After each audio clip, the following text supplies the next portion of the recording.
Yo, mic check 1 2 1 2. Mic check 1 2 1 2. I get some water before we get going. Shout out to everybody in the room live. Happy Monday to everyone. I don't know what the weather's like where you're at, but we dealt with some snow this weekend here in Atlanta. Thumbs up in the chat. Let's get some people in here. In the South, I'm sure that it extended throughout the South. So we were getting some snowy weather. Finally starting to thaw out there, and people are able to move around a little bit. Prayers up to the folks out there on the West Coast dealing with the fires. Shout out to the first responders.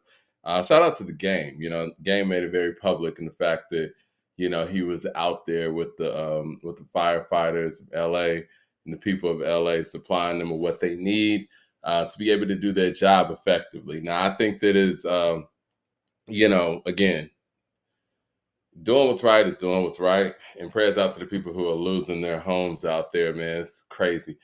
But we always seem to highlight when an artist or an individual like the game is doing things that, people aren't, very fond of. But at the same time, we got to give props and credit where credit's due when people are out there doing for the community and being a part of the community and, moving their weight around and actually putting in the legwork. So shout out to the game and those firefighters who are out there risking their lives.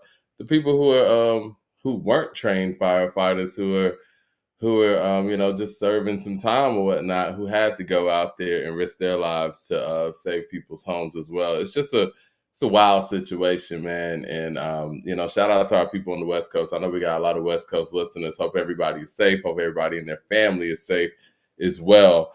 But, man, today we're going to talk about a few things, man. Lupe Fiasco actually dropped by the Weekend Rhyme a couple of days ago. If you didn't check it out, did a great interview with Ron and Leroy. Shout out to Leroy and Ron. They did a great job facilitating this conversation with Lupe. I don't even want to call it a interview per se. It was a conversation. It was a conversation about intellectually where hip hop needs to go. Now, I know that wasn't really the whole basis of the conversation. Lupe was mostly talking about, the work that he's doing in the collegiate space as far as teaching rap and teaching the future of rappers and people who are inspired by lyricists. But him speaking to it in his own words, I mean, I just love the way Lupe thinks about things. And same thing with Mickey, too, and what he's doing over there at Pendulum Inc.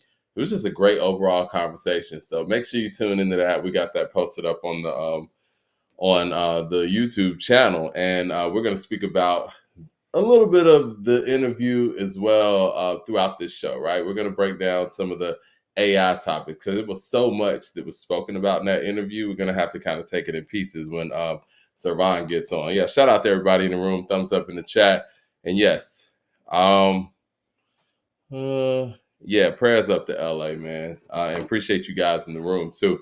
I do want to also, we're going to touch on this Rolling Stone list. They did like the best albums of the 21st century. Everybody's kind of doing their 21st century countdowns, and I think it's interesting. We're going to speak on those things too. We're going to speak on this Cam, Jim Jones, 50 Cent, Mace situation that's going on. And I'm hearing my man LiAngelo got signed to Def Jam. He has a contract that's worth $13 million, I believe, off of one song. And I think it's a guaranteed $8 million or something like that. I want to speak about that, speak about Def Jam and where they're going. But first things first, man, I want to speak to a list that I put together about a year or so ago, I believe. I put together a list of the top 50 hip hop songs of all time, and I wanted to do it for Hip Hop 50. So I did it in that calendar year, actually, and I want to see if it still sticks. Now, don't sit here and wait for a list for Servan today. He'll probably have one by next show because I kind of just sprung this on everybody last minute. We got a group chat with myself, Servan, Ron, Super, and Leroy. And I put my list in the chat, and people were just erupting about how, what song was missed, why is this song here, this, that, and the third. But my whole point here, and shout out to the real Leonard Washington in the building, My whole thing here is putting lists are hard to do. Putting lists together are very hard to do. So I don't want to seem like when Billboard comes with their list, Rolling Stone comes with their list, that I'm being super, super critical and not putting together my own list. So I want people to understand that, yes, these lists are hard to actually put together. Now, I do want to kind of speak to some of the stuff that I have on my list. And we're talking about greatest hip hop songs of all time. Now, I will say this. I wanted to I remember my mindset when I was putting together this list. And this is the disclaimer, if you will. I was like, Mike D's list of the greatest 50 hip hop songs of all time in no order is based on quality of song, impact, and staying power. Now, with that being said, I think a lot of the times we kind of lean one way or another or more to the impact or lean towards the success of a record. Or sometimes, if we're talking about records that are personal to us that weren't hits or weren't, that you can't really quantify the impact, we lean towards the quality. And I'm trying to actually balance this out in this conversation. Now, with that being said, are there some songs that might be from a previous era that don't make it because they don't mean as much to that era that a song further down the line may mean to its era? Sure. And I'll speak to that once we get to it on the list. Let me go ahead and pull up this list. I don't know if they're going to have the list on the screen for people, but I mean, that would definitely help so you can like visually see it because 50 is a lot. 50 is a whole lot. So this is what I had the list going, and it's no particular order. The 50 greatest hip hop songs of all time, according to Mike D. No particular order. So The Message was the first one up. Shout out to George Jones. The Message is the one that I put up first. Now, if somebody put The Message as the greatest hip hop song of all time, I'm with that, man. I'm with that, straight up. Sucker MCs is on the list for me, too. I got LL Cool J's Rock the Bells. I got Public Enemy, Fight the Power. I got Wu-Tang, Cream. I got Slick Rick's A Children's Story. Do we have any problems so far? I got Shook Ones by Mobb Deep. Shook Ones Part 2, excuse me, Mobb Deep. I got Eric B. and Rakim, Paid in Full. I got Jazzy Jeff and the Fresh Prince, Summertime. We got any problems so far? Now let me go through that again. The Message, Grandmaster Flash and the Furious 5. Sucker MCs, Run DMC. Now, we can get into that, why I chose that over the other Run DMC records, but that's just a game changer. Like, I've heard stories, because obviously I'm not old enough to have been around during that time period. Thumbs up in the chat, everybody. I've heard stories that when Sucker MCs dropped, everything changed. We got Rock the Bells, LL Cool J. I mean, that's self-explanatory, right? We got Public Enemy, Fight the Power. I got Wu-Tang Clan, Cream. I got A Children's Story by Slick Rick. I got Mobb Deep, Shook Ones Part 2, Paid in Full, Eric B. and Rakim. Summertime, Jazzy Jeff and the Fresh Prince. Straight Outta Compton, NWA. I mean, it was a good day. Ice Cube. Houdini, Freaks Come Out at Night. Now, we talked about this on the previous show. Houdini could, I think One Love could be on there. I think that Friends could be on there. Freaks Come Out at Night was my pick at that time. So, I think either of those three could be a top 50 hip-hop song all time. I got G-Thang, Dr. Dre, and Snoop. Well, Dr. Dre, but This was one that kind of threw some people off in the chat, our group chat, if you will. I got Nas Made You Look. Now, a lot of people would say, If I Ruled the World is the pick or whatever. I just never really, I'm just being honest. I never really loved If I Ruled the World like that. And I'll try to think along the lines of, if I didn't know who this artist was, would I feel this level? Would I feel this way about this song? So let's just say an artist who didn't have the career that Nas has made If I Ruled the World. And Lauren as well. Is that a top 50 hip hop song all time? I don't think it is. That's just me. I don't even think it's one of Nas's strongest records. But Made You Look, though. I think that Made You Look, it might not have quote unquote sold as much as some of the other ones, but I think the impact of Made You Look, the staying power of Made You Look, obviously the quality of Made You Look is at high levels, especially when Made You Look dropped in 2002. Like, I remember where I was at when I heard Made You Look. Even when I hear Made You Look to this day, it's like it shakes things up. I think from a quality standpoint, and the bar work, the production, the hook, the staying power of the record, once again, the impact when it came out, the impact that it still has when you hear it now, I think it's one of the strongest 50 hip hop songs ever released, in my opinion. Tupac's Dear Mama, Queen Latifah, UNITY. People saying Made You Look remix. I like the original better personally. That's just me. Let's see. Bonita Applebaum, A Tribe Called Quest. One More Chance, Stay With Me remix. Biggie. Do we have any problems so far? Eric B. Is President. Eric B. and Rakim. When They Reminisce Over You. P Rock and CL Smooth. Ain't No Half Step and Big Daddy Kane. Ghetto Boys. Mind Playing Tricks on Me. Marley Marl, The Symphony. Boogie Down Production, My Philosophy. Snoop Dogg, Who Am I? What's My Name? Okay. Now, I could see how somebody could put Gin and Juice in that spot. Gin and Juice might be more notable than What's My Name. I just think What's My Name's a better song. It was the lead single from Doggy Style, which is extremely important. I think it paved the way for what Aftermath artists ended up doing after, the release of that record. When you talk about the whole introducing yourself by your name, that comes from, at least on that side of things, that comes from that Snoop Dogg formula. I mean, when you talk about, hi, my name is, or X, rearrange the whole game with my rugged sound. Still, DRE, introducing yourself with your name, that comes from What's My Name. And I think they did that successfully with that record, and just from top to bottom.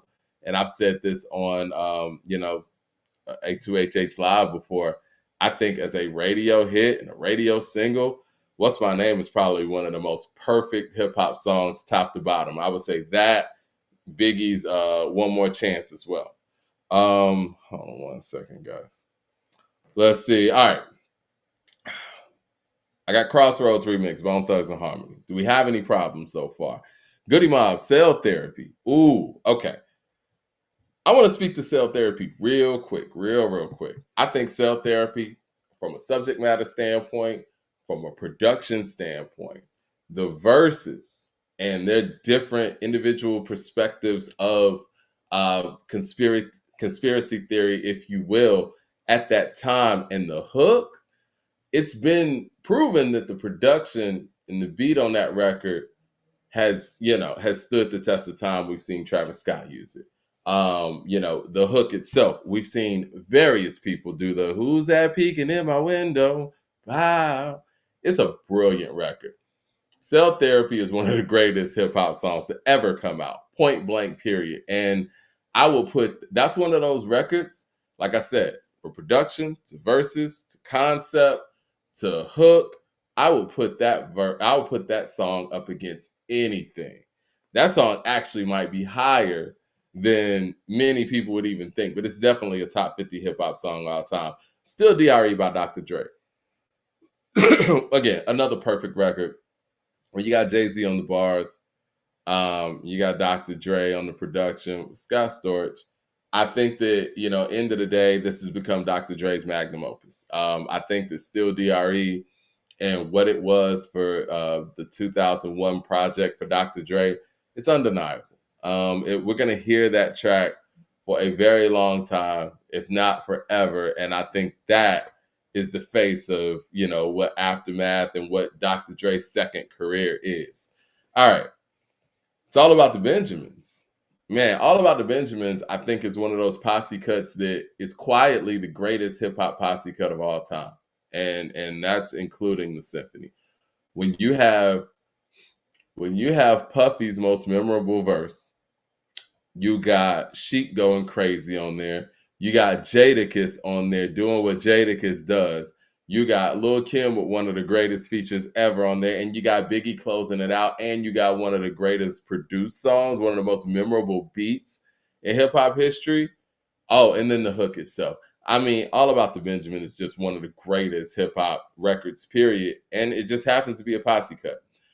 All right, Hip Hop Parade, Naughty by Nature. I was conflicted between, I remember when I was putting this list together, I was conflicted between OPP and Hip Hop Parade, and I just thought the Hip Hop Parade was the better choice, but either one of those could have actually made it on here.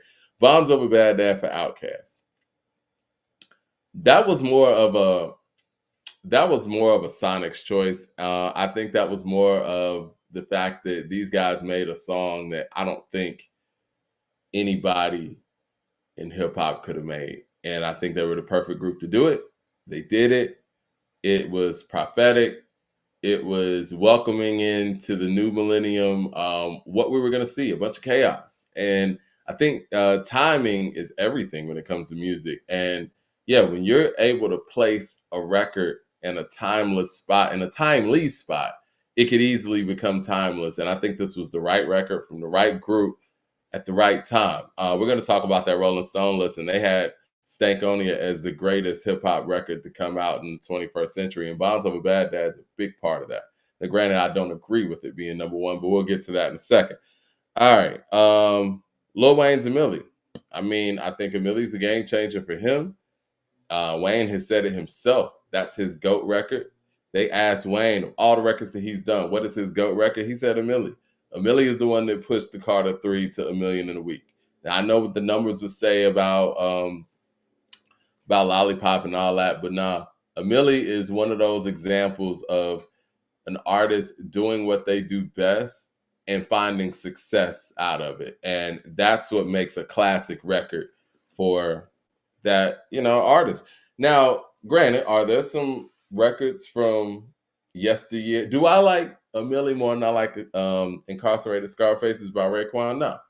I personally like Incarcerated Scarfaces, but if we're making a list like this and we're talking about what a Millie means to its era and the artists that came out in that era, and we equate that to Incarcerated Scarfaces and what it means to its era, of course, Incarcerated Scarfaces means a lot to its era, but I think that we have to be objective and say that, Amelia is probably a little bit more fit to be on a list like this than, some of the other songs that we might like better than Amelia.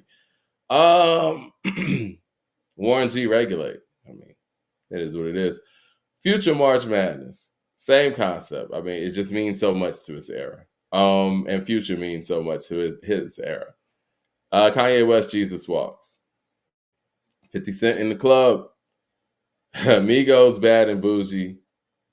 T.I. What You Know. Chief Keef, I Don't Like. Clips, Grinding. Lauryn Hill, Doo-Wop. I got Biz Markie, Just a Friend. Juvenile, Back That Ass Up. Salt and Pepper, Push It. Jay-Z and Kanye, Niggas in Paris. Kendrick Lamar, All Right. Crime Mob, Knuck If You Buck. California Love, Tupac and Dr. Dre. And Black Sheep's The Choice Is Yours, Revisited, rounding it out. And honorable mentions that I have was Supersonics, JJ Fad. I got 5 on it. Loonies, Rebel Without a Pause, Public Enemy. See You Again, Wiz Khalifa. Bodak Yellow, Cardi B, and Baby Got Back, Sir Mix-a-Lot. And so, even with a list like that, trying to be very diplomatic, it's I think music is so personal to everyone that there's going to be conflicts even within that. People are like, why isn't this on the list? Why isn't that on the list? It's just so many songs, and also there was another debate within the group chat where it was like, okay, well, Nas' Life's a Bitch is better than, Made You Look or whatever. But at the same time, it's like, it's hard to really quantify the impact of a non-single versus a single. And that's the thing about singles. Singles, you actually get to see them perform. Honestly, when it comes to album records, let's look at Jay-Z's You Don't Know. Jay-Z's You Don't Know was supposed to be an album record, but based on the streets and based on the people who were bumping that album, it was forced into the forefront and was no longer an album record because of how it was actually performing. And you could actually put You Don't Know up against records. Now, I didn't have any Jay-Z records on the top 50, and I just felt like it's not. I guess maybe you could put Hard Knock Life over, Made You Look, I guess, but I don't know. I guess I just think that, all the records on here for the most part either were more impactful or, in their subgenre or whatever, or in their era, or just meant more. Because, Leroy Green, obviously, he swears about Hard Knock Life and how it changed everything. It changed everything for Jay. And I do feel that Jay's greatness is not caught up in one individual song. I think Jay's whole formula was always, hitting people with a multitude of content. I mean, even when you talk about Hard Knock Life, the song, it's hard to really say that Hard Knock Life was just what made Jay an icon, because Hard Knock Life and Can I Get Her and Money Ain't a Thing were all out at the same time, and they were all doing three different things helping the same cause, which was Volume 2. So it's not like we were able to see Jay drop a song and say, okay, that song just took, this album to the next level, or took him as an artist to the next level. I mean, really, you can maybe say that about, Big Pimpin', because it really wasn't much around Big Pimpin' other than not Give It To Me. Y'all know what I'm talking about. Do It Again. Do It Again came out, and then Big Pimpin' came out. But then you still had Hey Poppy out there. So it was always a lot of stuff. Renee is a good one. I think Renee should have definitely been mentioned. And I got to do some some revisions to the list for real. But I think that I got a decent basis to go on. But Basket and Jay's crazy. Listen, man, You Don't Know is crazy. I think You Don't Know is Jay-Z's best record. I think that, in my personal opinion, and I think that if there were any Jay song that I would put on this list in the same way that I put Made You Look on the list, it would be You Don't Know. But again, it's hard to quantify the performance of non-singles versus singles. Like, am I going to put You Don't Know over Black Sheep's The Choice Is Yours, or over, Naughty by Nature's Hip Hop Parade, or over Clips's Grinding? I mean, because we're talking about stuff that's around that time period. We talk about stuff that's in that time period, and I could put this in the chat. I mean, which one belongs on the list first? We got Made You Look, we got Grinding, and we got You Don't Know. We talking about 2001, 2002, all that stuff. So it's like, how do you really, formulate that? I think sometimes we look at some of our greats and we just force them on these lists. And I see that a lot with these lists too. Now, granted, I wanted to show you guys my list to kind of prep for the rest of the show, so people can understand how difficult, or understand that I understand how difficult these lists are to put together. But at the same time, I do feel like sometimes these lists are put together with just the mindset of, let's cater to the superstars, as opposed to actually looking at this, for what it is. And I think songs are the best way you can do it. Now, albums are collections of work, so it's like a little bit more murky than that. But if we're talking about a great song, I'm not even asking you to go out there and put together 13 great songs. The greats do that. Any really talented artist can get lucky. So, and I think everybody gets lucky, right? Luck always is involved in all of this. Can get lucky and go out there and make a great, great song.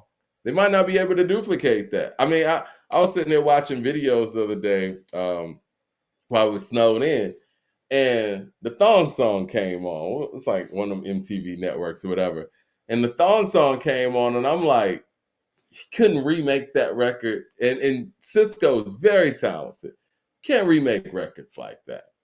And I mean, that song was a staple for its time, and it really kind of threw Cisco off as a solo artist because he kept chasing that. But you can't really duplicate that, and that's okay. But again, the songs live on their own, and we don't need to get caught up in who makes the songs.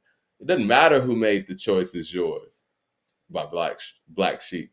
Doesn't matter who made that. That song is a staple, period. And just because Black Sheep's not a household name like some other people are, it's not fair to say, well, because such and such is a household name, they need a song on this list, and this song needs to come off. Nah, the songs are the songs.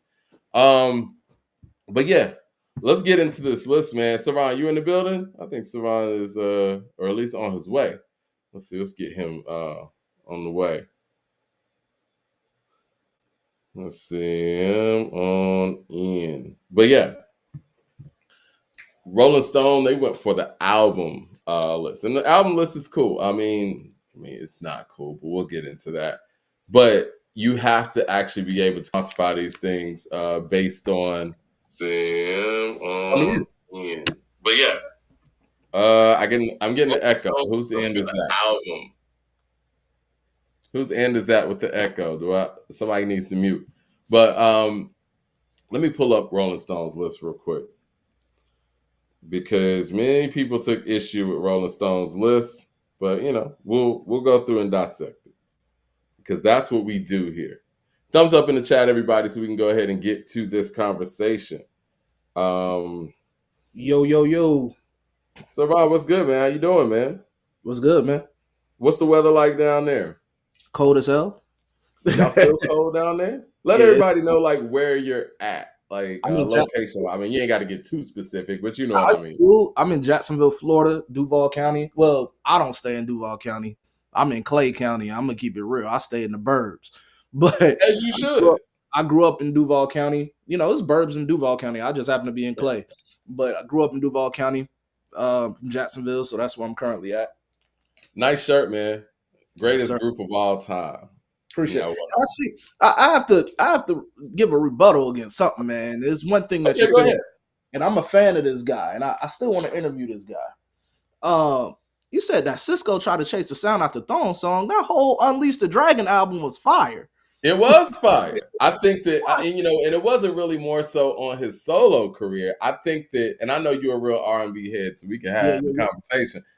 I think that what the Thong song truly messed up was Dru Hill. I remember Cisco was on the radio, and this is after the success of the Thong song. The Thong song went to his head. It is what it is. He was either on the radio in Atlanta, or this was remoted from somewhere else. He was like, he said something along the lines of, I don't have to do another Dru Hill album, but I will type of stuff. It was on some David Ruffin type stuff. And I think that, and I think what happens though, when you make a record like the Thong song, and this is kind of like why I think that A Milli is so much more important to Wayne than Lollipop is, I think that you have to have a song that identifies with who you are as an artist be successful, as opposed to having a song that really doesn't capture who you are as an artist be successful, because you're not really getting the real fans here. That's like if we were to do a show on some bogus BS and we get a bunch of subscribers for it. Like, there's no sustainability there. You want to be able to get your subscribers based on doing what you do. And I think a lot of the people that gravitated to the Thong song wouldn't have been Dru Hill fans. Like, you know what I'm saying? Or solo Cisco fans. But yeah, the album's dope. They were though. You want to know why they were? Because Cisco was the voice of Dru Hill. No stab to Jazz, because Jazz has an amazing voice. Even Woody, when he sung, lead on April Showers on the first album. But Cisco is who you see synonymous with the face of Dru Hill. Yeah. Then he had other hits. I mean, Thong song was like a smash, but he had other hits off that album. That Incomplete, that was on that album. It was dope. You know, Lisa he had, Ray in the he had a video. lot of albums. I mean, and then the way how he became solo wasn't even something that was a plan of his or even that record, how that worked. That's a whole nother conversation. I don't want to get off on it, but I'm forever a fan of Cisco and Drew Hill. That's my favorite group of all time. You know, and you know, I would say Jodeci, but you know, they have more longevity than Jodeci. Of course, without Ooh, see, Jodeci, man, they we're not wouldn't gonna be get into that. yeah, See, I'm without a Jodeci, Jodeci guy. there wouldn't be a Drew Hill. You know what I'm saying? You know, Drew Hill's kind of like apple off, you know, Jodeci's tree. So of Oh, course, for sure. Cry for You is one of my favorite R&B songs of all time. But you know, we keep it moving, man. I could talk R&B stuff all day. We could, and I'm not gonna leave off there because Jodeci is, in my opinion, the greatest R&B group of the '90s. I think that I'm going Jodeci, then I would go In Vogue. I feel you on the longevity end. My thing with Jodeci is the fact that when you have a producer like Devontae in the group, you have a writer like Dalvin in the group, and you have Casey and JoJo. This is a group that you could just lock in the studio at that time, and they can come out with an album. You know what I'm saying? And we didn't have that a lot in R&B. And I think the Jodeci sound was just, obviously it was very Prince inspired because Devontae was trying to be in Prince's group, but it was like that next generation. It was that evolution of Prince's sound into the '90s and into this group, and it just made them sound so much different than everybody else. But Cisco was a star, and I would say this about Cisco: there's a few times that I would say that somebody had gotten, I don't want to say too big for the group, but was such a standout in the group that they had to be isolated. And that's Michael Jackson, that's CeeLo, Beyonce, and Cisco. I mean, Cisco was jumping the highest, singing the loudest. He was hitting the choreography the hardest. It was undeniable. Like you said, no disrespect to Jazz, Woody, and they all had talent, but Cisco was just different. And Yeah. I mean, there's yeah, not, you know, another thing, you know, like I said, I can't put one over the other because, you know, of course, like I said, if it wasn't for Jodeci, we wouldn't get a group like Drew Hill. You know, they're damn near like take some things from Jodeci a little bit. But, yeah, you know, Drew Hill is one of those special groups that like, there's not many groups where most of the members could sing. Like, all the members of Drew Hill could sing. I don't know about Nokio. I know Nokio does a lot of producing, yeah. He was but more the Devontae in the group.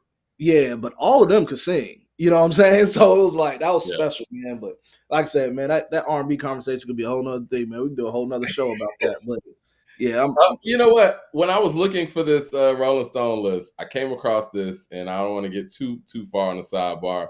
Mickey yeah. Fax posted this a couple days ago. He said top 5 hip hop verses ever, no order. And Mm. y'all know Mickey is like super lyrical about things, and this is his list: Biggie's first verse on Juicy, AZ's verse on Life's a Bitch, Snoop's verse on G Thing. Guess he's talking about the first one. Inspector Deck's verse on Triumph, and Oh, Andre 3000's verse on International Police Anthem. He said this is a pretty radical list. Do you agree? If not, what would you replace it with? Now, I do think that notoriety when it comes to writing is important. And I think that even when you talk about the Biggie verse, does Biggie have better verses than It Was All a Dream? Sure. But does he have more notable ones? I don't know. I And mean, that whole Warning song was amazing. Jeez. That was amazing, I can't phenomenal. even tell you Biggie's best verse, man. That nigga was You know what I'm saying? firing off on every But verse. and then Triumph, you know, like I said, I bomb atomically, Socrates' philosophies and hypotheses can perform how I be dropping these mockeries. I'm like, yo, when I heard that and I seen a video they climbing up the building, they played that on every show on BET that had like I heard that verse so many times. I remember we was freestyling in the hallway in high school. This is just a funny ass story. I just want to get off real quick. Yeah, go We ahead. freestyling in the hallway. I'm spitting my shit. Then somebody else come and spit they shit. And there was this one kid, and he come me spitting shit, and I'm like, that shit kind of hard. Turn out he was spitting the first verse from Triumph. Nobody down here in Jacksonville really was hip to it. I was listening to shit outside of the South, or whatever. I'm like, Right. well, that's Wu-Tang. All nigga do is just leave. Like, I just remember like, he Exactly. tried to get off a Wu-Tang verse. because he didn't think that, like if I wasn't there, he probably would have got it off. Everybody would have thought he was fire. But Exactly. I listen to stuff outside the South, so yeah, man, it's I just ain't fun. gonna front. I've done that too. I did that with a Method Man verse. I'm sure, and somebody did that in high school with a Cannabis verse. I'm like, yo, that's Cannabis, man. But yeah, in the South, yeah, we people try Yeah. to sneak one through. Somebody said Biggie's verse on Victory. That's a good one, man. That Yeah, nigga went crazy. On yeah. Raw nights, I perform like Mike, anyone, Tyson, Jordan, Jackson, Action, Pat Biggie Gun. has some good ones, man. Yeah. Yeah. The verse on Bone I want Thugs, to speak somebody to said that that. Obama verse, though. You're right. I think what people also got to understand when it comes to Inspector Deck's verse on Triumph, think about this. Where Wu-Tang was lyrically, at that point as individual MCs, where Method Man was in 97, Ghost, Ray, Jizza, Kappa even, like Master Killer, all of these guys are super lyricists. RZA comes to you, this is going to be our first single. We need you to go first. You know what I'm saying? Like, understanding that everybody's going to be on this song and understanding that you got to set it off and Method Man's coming after you. So, with all of that, building up and you having to get in the booth, he comes with, the Bomb Atomically verse. So, I got to give him hella props for that. I mean, everybody's That's a verses. lot of pressure. There was a lot of good verses on that track, but this just to Great kick verse. that off. Yeah. Man, it was I mean, Method Man had a great verse. That goes down to my top 5 favorite hip hop verses of all time. I think it should be in just about everybody's. Yeah, I think that should be everybody's top 10 at least. Because again, the pressure, you're sitting here with all 9 members going to be on the record. I say 9 because Dirty didn't rap on there, but Kappa did. But all 9 guys who are rapping their hearts out at this point and at the peaks of their talent at this point are going to be on this record. And this one's coming first. And you're going first. And you come with one of the best verses ever. Got to give them credit for that. Got to give them credit for that. The other one, G-Thang's verse. I don't know if there's a more memorable verse than Super G-Thang. I mean, I'm not mad at his verse. I'm not mad at his I mean, I probably have to go and really think about it because there's a lot of great ones that come to mind. But that's probably the hardest list to put together, really. I mean, yeah, there's a lot of verses out there. It's subjective too, so it's like, yeah, I'm not mad at the list. Yeah, and again, it depends on what you hold highest, right? Do you hold just straight up spitting the highest on that, or do you hold the notoriety of it and the ability to play that verse and everybody know that verse? Well, I understand how you can even put Snoop on there. It's not even about the most lyrical verse of it. It's the style, it's cadence, the way he, you know what I'm saying? There's so much that's special about the birth of Snoop when that happened, I can see how he has it on there. That's why I say I'm not mad at his verse at all, because at his list at all, because when he does put on there, I actually kind of understand how he arrives to that being his top. So yeah, I'm not mad at it. Andre's interesting because, I guess as an Outkast fan, thumbs up in the chat, everybody. As an Outkast fan, I love the Andre verses on Outkast records, but I do think that, some of the features that Dre was doing around this time really started to put people on notice and understand like how great of an individual MC he was. And I think that's how we got to this point that we're at now. I do think International Players Anthem is probably his best verse of that time. All things considered, I personally like his Royal Flush verse because I thought that was crazy. But verses too, Big Boy too, though. Like Big Boy doesn't get the credit for his verses, dog. Like Big Boy got some verses, man. I think on this song specifically, and you're right, Big Boy killed International Players Anthem. They all did. Pimp C, Bun B. I think the approach that Dre took and the way he looked at this as a theme, and they were able to basically shoot the music video based on his perspective of the song. I think that's what really changed the color for a lot of people when it comes to his verse and all of the other ones. And he did it with no beat, before Pimp came in. And I think that's where Dre kind of stands alone in that respect. He really it's not just the bars that he's spitting, it's how he's approaching it. Him and Mos Def do a great job of that, I will say. Yeah, yeah. Um, Because I Go like ahead. Pimp C's verse on there too, but Yeah. again, it's the way that Dre just set it up before that beat drop. But it really set up Pimp's verse to go a little bit harder like that. I remember watching an interview when they were talking about that with doing that verse and how Pimp was mad, like because it was like, man, how you gonna lower the drop? It was something about how Dre wanted to just rhyme on the beginning of it. He was kind of mad about it, but it came out to be a classic record. Well, let's talk about this Rolling Stone 10 greatest albums of the 21st century. I do like these 21st century lists, and I'm glad people are doing it. I mean, it's 2025, man. Like, we're 25 years into the 21st century. So it's time to start having these conversations. Now, mind you, they did a top, I think, was it 100?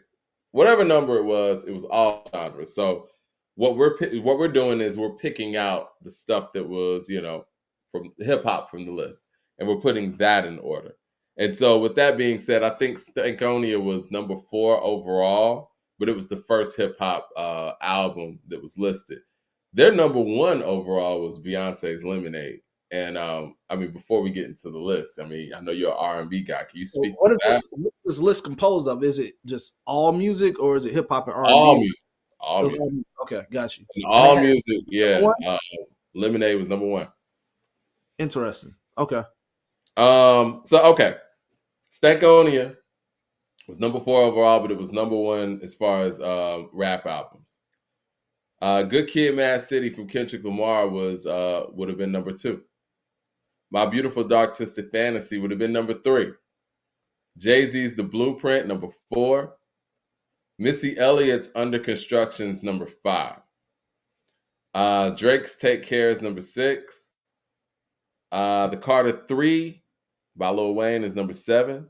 Wow, Mad Villainy from MF Doom and Madlib is number 8. I like that pick. Kendrick Lamar, To Pimp a Butterfly is number 9. And Eminem's The Marshall Mathers LP would have rounded out the number 10 slot. I agree with like 5 that could be on that list. Well, to me, the one that's blaring, and I see people saying no Stillmatic. I saw that Ghostface's Supreme Clientele got number 50 on this list. I was gonna do an individual video about this too, and I can dig deeper into that. In the video, just kind of really do even more dissecting and research.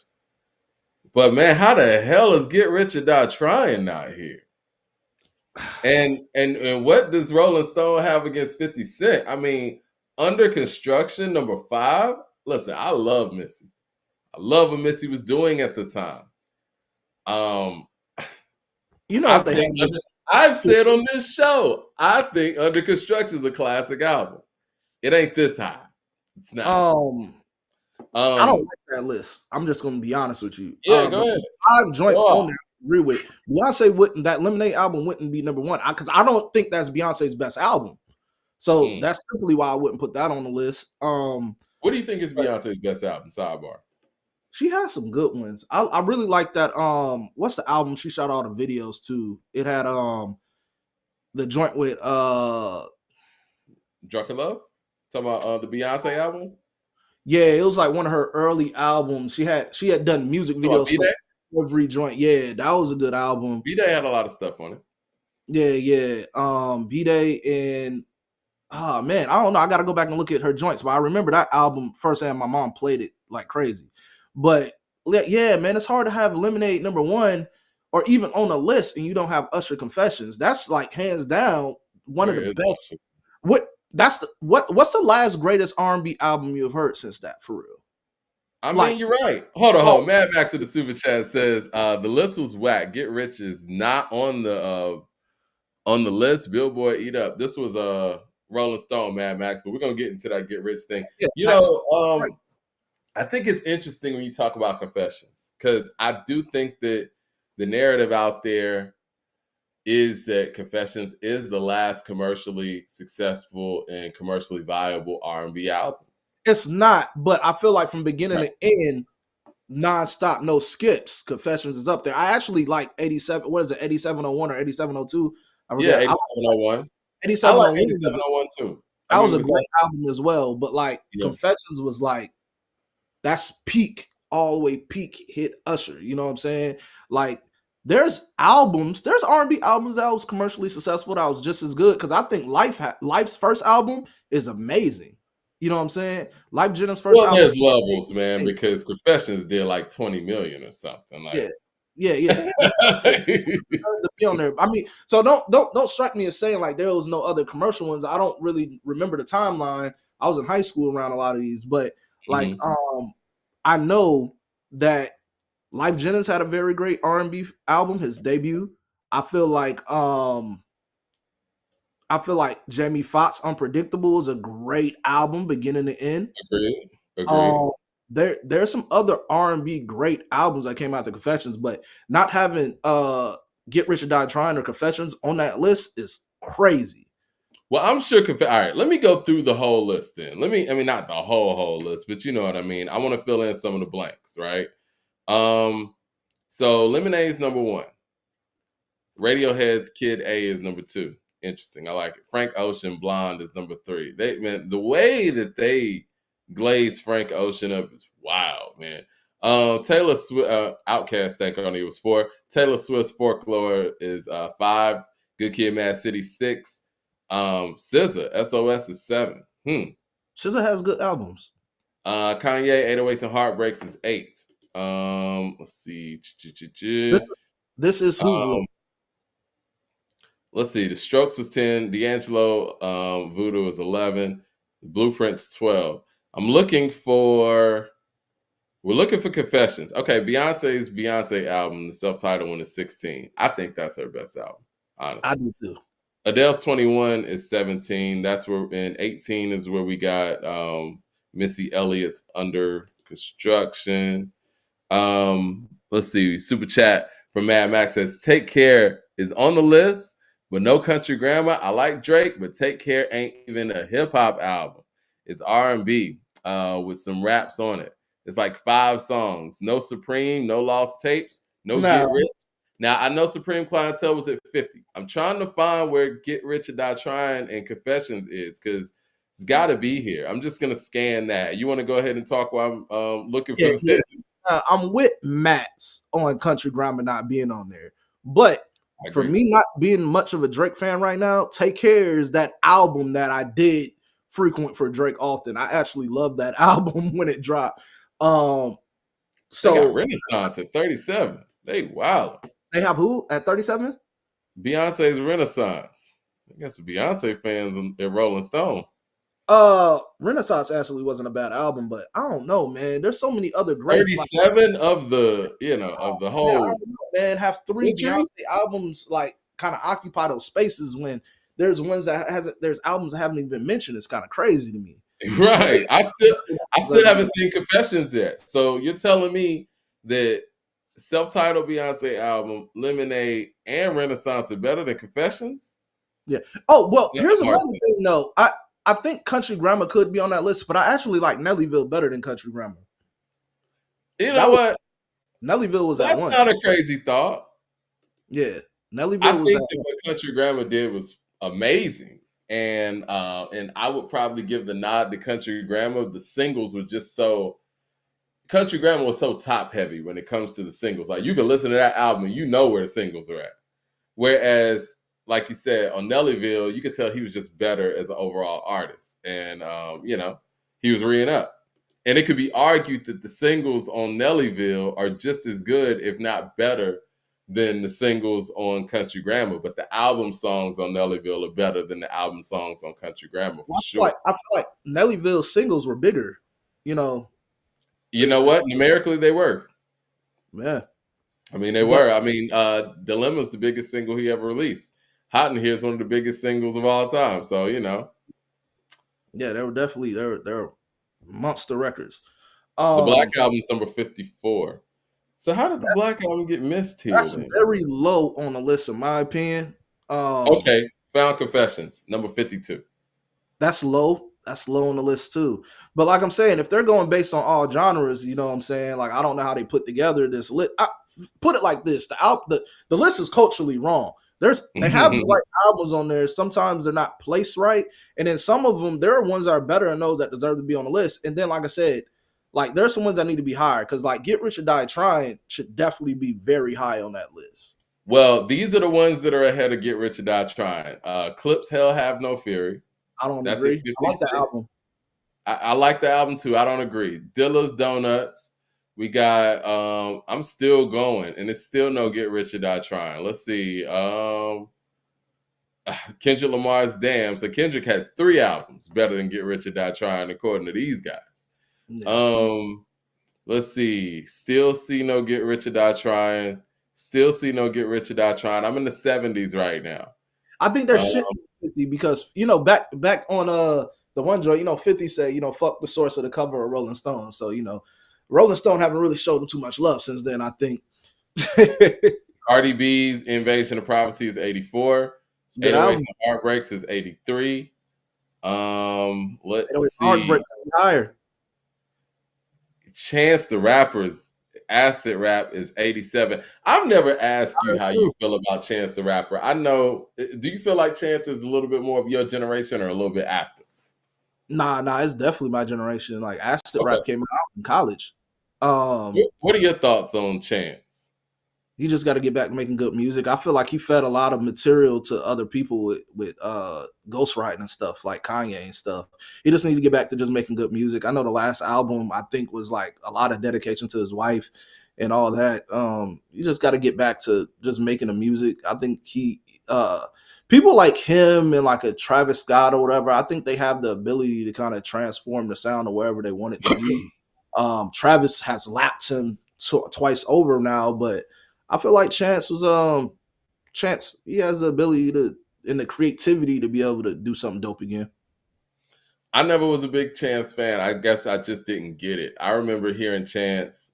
I've probably told this story a million times. I went to a Childish Gambino concert in 2014 with some friends from Miami that flew up here or drove up here because he wasn't going down to Miami. But anyway, it was Chance's DJ that was opening up, so they were playing nothing but Chance records, and the audience was mad younger than me, and they knew all these records, and I was like, man, I just didn't get it. Like that was the first time I felt old in hip hop because I just didn't get. I was like, I know they like it, I know it's banging, but I'm just not rocking with it. You know what I mean? And I just never liked Chance stuff like that. I never got into it. I wouldn't say it didn't like. I just never got into it. I'm not mad at that because I'm not the biggest like Chance listener either. I know I did listen to Acid Rap though. My dog put me on Acid Rap. He grew up in Chicago and stuff like that. He put me on Acid Rap, but it's just like I see where the stuff for him gradually changed. It's kind of like Wiz. Wiz early stuff was dope and then went commercial and then the sound of that kind of changed. But I'm always gonna like Wiz. Just like Currency. Always gonna like Currency. So it's just like some people get stuck in their own sounds, but I don't feel like that was the case for Chance. I just think that like once you hit that thing of what people like you for or whatever, and then I feel like you giving some of your best material to scope other people's stuff, and then he kind of I don't know. It's just something. They moved on. I think people moved on. People only move on with how inconsistent you are, and I think that was just like his kind of thing. He kind of disappeared. Then he came out, and it was the stuff, kind of like with his wife that was mostly a dedication to that and everything. I think that kind of lost people. But and then they're where they're at right now. He's not like my choice to what I want to listen to, but like Chance is cool, man. I don't have nothing bad to say about Chance. I think he's very talented. He's not like one of the top people I listen to, but Chance is dope. Mad Max to the super chat says, "All right, Mike, chill on my son Frank. He had a classic with Nostalgia Ultra and Take Care ain't even. If you're reading this, it's too late. I'll take side of Scorpio." He said, "I'll take side A of Scorpio over Take Care and To Pimp a Butterfly in the 10. Son, that album is 2 mics." Come on now. To Pimp a Butterfly is pretty great. All right. So Chance the Rapper's here, and I'm still looking for Get Rich or Die Trying. We got Dirty Sprite 2 at 89. Still Yeah, looking. that's just Rolling Stone hating on 50, man. They know 50 would be on there, but like I said, when you say fuck a company, I guess there's just no love from there. But who are we looking at Rolling Stone for rap validity? You know what I'm saying? No, What's we're their not. No, no? we're not for sure. I mean, I just think that it's funny when these publications do these lists and they make omissions like this that clearly play themselves. Because let's be perfectly honest here. When we're talking about the 21st century and we're talking about hip hop music, and depending on, I won't say depending on what your depending on what your barometer and your categories are, I mean, by what metric is Get Rich or Die Trying not top three? One of the best hip hop albums. Anybody who lived it, huh? One of the best hip hop albums made in my generation. Period. I'm trying to think in the 21st century, if I'm being objective here now, clearly, and I've spoken about Commons B and all that stuff, and even Kanye West's College Dropout. If I'm being objective here, those albums shouldn't be over Get Rich or Die Trying on a list like this. I'm trying to think what album really should be above Get Rich or Die Trying. I don't think Good Kid, Mad City should. Objectively, I don't even think My Beautiful Dark Twisted Fantasy should. I love that album. I agree with you. I Get do Rich too. Die Trying. I haven't seen the impact of a Get Rich Die Trying. Like I said, I'm just looking back at it because I'm so little when All Eyes on Me dropped. But for me, looking back and at hip hop and the impact and looking at just the archives and stuff, it seemed like we haven't seen that impact since. No. He You know, became a household name. I don't want to say overnight, but that album, I've seen that twice in the 21st century. I would say Wayne became a household name when the Carter 3 dropped, yes, and 50 became a household name when this album dropped. straight out the gate, yes. And I He can't already had think of anything else. that album, man, man. Yeah, and the fact that, and you want to talk about like hook work, in my personal opinion, I think that 50 Cent is the greatest hook writer in hip hop history. And I think that Get Rich or Die Trying might be the best hook work any rapper has ever done on a hip hop album, period. He did all of those hooks. The only one he didn't do was 21 Questions, and he could have done that too. I mean, and Get Rich or Die Trying is one of those albums I can listen to beginning to end. I know some people say some of the album fillers for some of them now when they look back at it, they don't like it. But I like that shit. Don Perignon, I don't need Chris. They'll take a right on Zay. Who don't like High All the Time? That shit. That was my shit, Yeah. I think the only song I didn't love was the song with Buck. And you could tell that song was a little old. I like that song too, but yes, you could tell that I was old, but I do like the song with Buck. Well, honestly, to me, you could tell it wasn't a 50 song. Right. You could tell it wasn't a 50 song by the sound of it. It still had the UTP stuff on there, but yeah, man. Yo, Heat was crazy. He was crazy. You know what I'm saying? Like there's some joint like My Style. If I Can't, you know what I'm saying? Those records, man. Like, yeah, man. It was. And then he put the bonuses on there. NYPD, LAPD. Yeah. Man, niggas want to rhyme like me, shine like me. Life's on the line. Yeah, like, come on, man. Matt Max in the super chat says Chance is he's a nasally R&B. He was always whack to me. He's like a Chi-Town A Boogie, but for artsy people. Well, I really can't agree because if you like some of the newer sound that came later on, we have to kind of show some respect to Chance because some of the stuff he's behind and some of the stuff was inspired by that as well. I mean, listen to the whole Life of Pablo album. If you like the Life of Pablo, then chances are you'll like Chance. You know what I'm saying? The influence, you could tell he was behind a lot of that stuff as well as Travis. So yeah, that's why I said I could fuck with Chance, man. It's just he's not my go-to or anything like that, but I can't deny the man's talent. He's actually he's dope. He's talented. I think that's the thing too, man. Like, and you spoke to something, and we've spoken on this on shows before.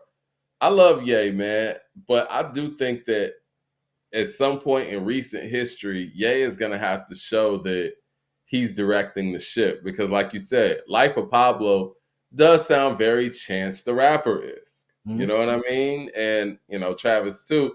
And when we talk about 808s and Heartbreaks, it's very Cudi-ish. It is what it is. And I think that he's gonna have to come with a record where it doesn't feel so collaborative heavy. And I understand the whole collaborative thing is part of Ye's brand because he's a producer. Kanye is a producer first. You know what I mean? And I'm not saying that in any derogatory terms. That's part of his artistry, you know, and but as a producer, I think it's part of his mentality to delegate and to, you know, borrow from others and pull different elements together to make something. But I do think that I won't say moving forward. I think in recent times, he's gonna have to come with an album that it's clear that he's directing the shit. Well, that's the thing. He's always been clearly directing the shit. It's just I think the problem it's been a collaborative effort since album one. I Since think day the one. now, you know, ghostwriters are not really ghosts anymore. Some things are revealed later on and things now from what it was before. So now that we know some things, we know the influences and we're kind of checking for it now. As opposed when we listen to College Dropout, I was like, oh my God, Kanye is a genius. Like I think there College was Dropout was clearly a collaborative effort. And you're right. yeah, I I mean all think the albums his are, most but solo dolo effort might have been Graduation, if we're being honest. no, it wasn't. Yeah, That's the thing. No, Consequence, all them were still part of that stuff. they still So were. so here's the thing. I think there's an art within itself to be able to orchestrate music, to be like, I want this Of voice to course. go here, I need you here, this, that. That's an art within itself. I just think the thing with Kanye is the inspiration influences the music. And so, like I said last show, when your material is always been like he's fighting for something, he's going to get something, he's a rebel of something. But when the narrative starts to get uh so far out of the reach from the common folks, even with people not rich, we can't relate to rich problems, but there's common things that he said that could relate to the common person.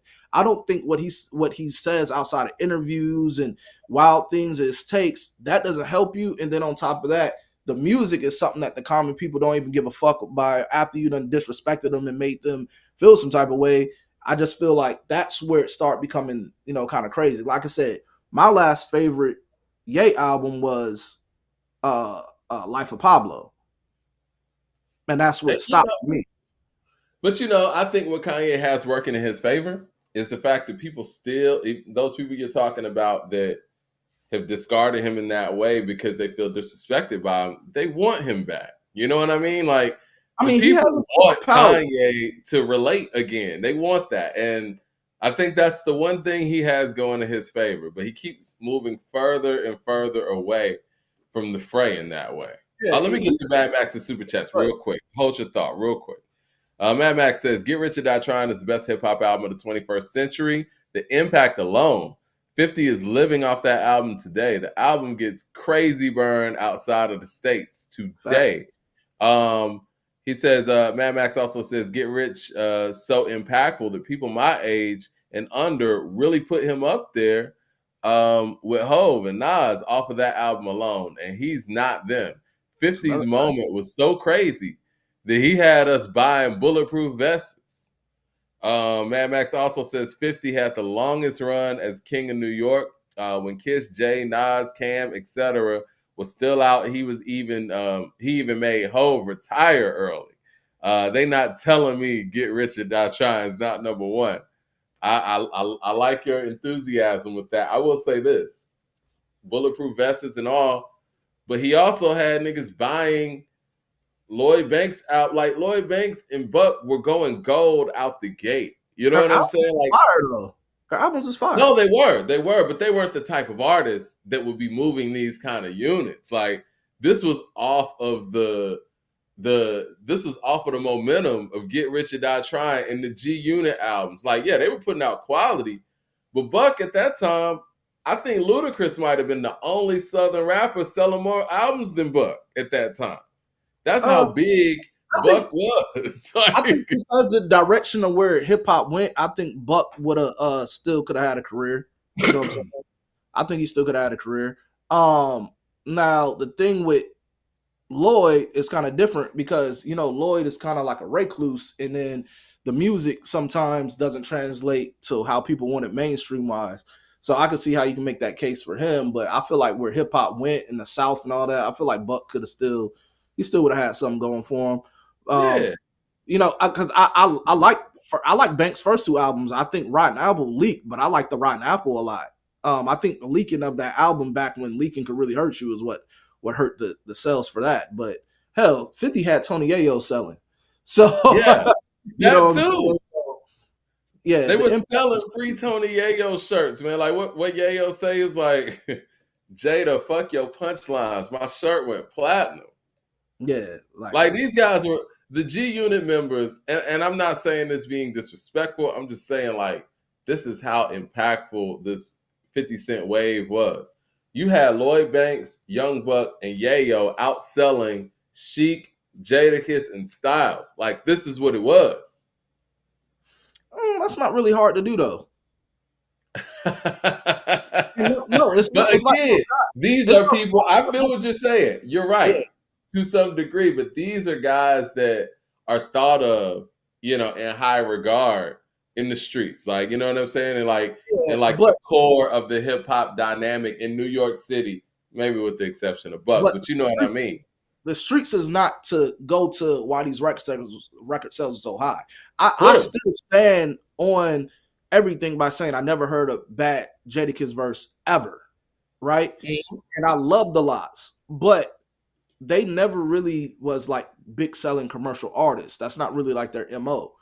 So when I say it's not hard for that, it's like, yeah, with that momentum, like, and then they're not really the ones that, are commercial, sellers at the top. That's not hard to do. But I see what Yo, not to interrupt you, and not to flip back on R&B real quick, but they got Mariah Carey's The Emancipation of Mimi at number 141. that's That's crazy. insane. That was her comeback.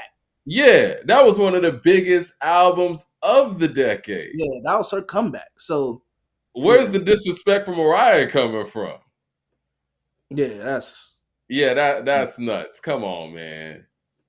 Yeah, like I said, I there's so still many don't see. amazing albums you could have in there. I mean, in all genres. I mean, like because pop in the 21st century, there was a lot of great pop stuff coming out with Justin Timberlake alone, with Robin Thicke. Like Robin Thicke. I can't really. I guess we'll put him in a Yeah. pop thing. He kind of, it was like a hybrid of that and R&B. But Justin Well, Timberlake, he's be on that. blue-eyed soul, technically. Yeah, but That's what Justin Timberlake had the records too.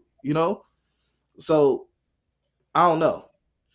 They got Cowboy Carter ahead of Emancipation of Mimi, so I mean that's all you need to know there. But I do want to, I'm still looking for Get Rich or Die Trying. I hate to, I mean I thought I would have found it by now. This is insane. This is clearly personal because I I think mean, most of us can I told agree you that it is. Get Rich or Die Trying is probably, by these metrics, probably the best hip hop album of the 21st century. Yeah, yeah. I mean, I mean, yeah, there are man. albums we like more. There are I'm albums surprised it that, has. I'm really surprised that Stankonia over Speak About Some Love Below, but I guess because that wasn't really a joint Outcast album, I can see how they did that. yeah, But I just want when they make these type of lists, I want to know like their metrics. Like what is exactly. their criteria, the metric you go by? What is how do you compose this list? Yeah, I don't really see how by any metrics that Get Rich or Die Trying just basically falls off the list. I don't even see it on the list. I'm gonna stop looking. I mean, it's clearly That's personal, pretty good. but yeah, by what metric? And you got to put those metrics out there because again, like I said, it's difficult putting these lists together. It's so much material out there. But yeah, when I'm sitting here thinking about it, I mean, if we're talking about commercial success, we're talking about impact, we're talking about quality. Even if you want to talk about longevity of the music, I don't really see what albums of this era that you could put ahead of Get Rich or Die Trying. Because a lot of times, especially in hip hop, the quality kind of gets a lot of our quality efforts don't really sell a whole lot of records. So they can go understated, and it could be that excuse like, okay, well, it didn't do numbers, that's why it's not getting recognized. But when you sell 10 million and you have a commercially viable product that's also critically acclaimed, how can you go against that? Yeah, because even with me, I said sometimes the best albums are not the biggest commercial success. I think Right. people get caught up in numbers and shit or whatever because of reason, but not all, not the best albums are commercial success. There's a gumbo of things that's thrown into smash albums, and sometimes some of the best albums don't make it to be those commercial successes. I And I mean, think it's interesting that they got the Blueprint so high because I feel that way about the Blueprint. I feel that way about Reasonable Doubt and the Blueprint. I think that the Black Album is probably Jay-Z's best piece of work that has big singles on it. But I think when you look at Reasonable Doubt and the Blueprint, they don't really have, levels of hit songs that we're used to seeing from a Jay-Z, right? But they're just great bodies of work as as an album. And with that being said, it's interesting that they have the Blueprint so high when it doesn't even really have, you know, stuff that you would think that they would gravitate to. well, I Again, can see how they could TMS. have on there. Oh, one, undoubtedly, Jay is the king of New York. You know what I'm saying? The Blueprint is that King of New York album. You know, like I said, What people if somebody they, said that he lost the battle to Nas in '01? the battle about time. The battle wasn't even full on when Blueprint dropped because Well, he did. Nas didn't come out till Ether didn't drop until December on his Yeah, birthday. he dropped Stillmatic in December, and Yeah, yeah, he Takeover dropped was on Blueprint. Yeah, but nah, yeah. Blueprint was that. It was that album. It was what people think it is. It is. Now people could have different debates about reasonable doubt or whatever. To me, like I said, I'm always gonna be biased. I think reasonable doubt was that album. And I don't even want to get back into the Jay and Nas conversation. Is one that's just never going to end. But yeah, Blueprint definitely deserved to be on there. And when I say that gumbo of effort, that's like what I described with the Black album. There was a lot of factors in that. You got him saying he's going to retire. He's working with all the hottest producers at the time on there, and there was the Fade the Black movie. There was a lot of the tour. There was so much that went into the anticipation of that album. Jay's leaving. There was so much that went into that. As Yeah. far as Blueprint, this is him stating his claim. This is his throne, and it's like he's on top. There was joints on the Blueprint. I think Blueprint is that album for him. I I can't can take that agree away. with that. I mean, I'll say this about the Blueprint, and we can move on and go to the Drake topic, and then go to this Cam and Jim Jones thing. I think that the Blueprint is Jay doing what he does best, and I think what is so important about the Blueprint in that time period is how it sonically changed, where a lot of East Coast hip hop was going with the soul samples. And again, not saying that they were the first to do it, Kanye and Just Blaze or whatever, but in that era, it changed the way a lot of people approached the tracks that they were getting. And I think the Blueprint was very impactful in that way. And it wasn't the hit singles that made that album impactful. And I think that, for the 21st century Jay-Z, that's his mark of, his mark on the game. I think that the Blueprint was definitely his mark on the game. And like you said, he was king of hip hop in 2001. And even though that battle transpired, it was at the end of the year and we didn't really see the actual after effects of that until 2002. For anybody who would argue that, he lost the battle in '01. But yeah, I think that was more so a carryover in the '02, and that's more of a Blueprint 2 conversation. But yeah, '01 is Jay's year, and the Blueprint is a big part of that. And I think that the production style of the Blueprint and the way he approached the Blueprint and how perfect he is on the Blueprint, even with the flaws on that album, I think it's why this album should be up there. I would say if I'm making the list, I'm gonna say Get Rich or Die Trying is the best hip hop album of the 21st century. Yeah. Um, I don't know where I go number two, man. It may be a college dropout. I'm gonna have to think about this, but I will say the Blueprint is definitely top five for Well, sure. I like the college dropout for what it did with changing the game. Bringing Right. something like it has elements, of course, from the people he was collabing with. You have the common elements, the tribe, influences, the most def influence. There's influences around that album, but the sound of that changed the game. But the album that's really like peak Kanye to me is The Graduation.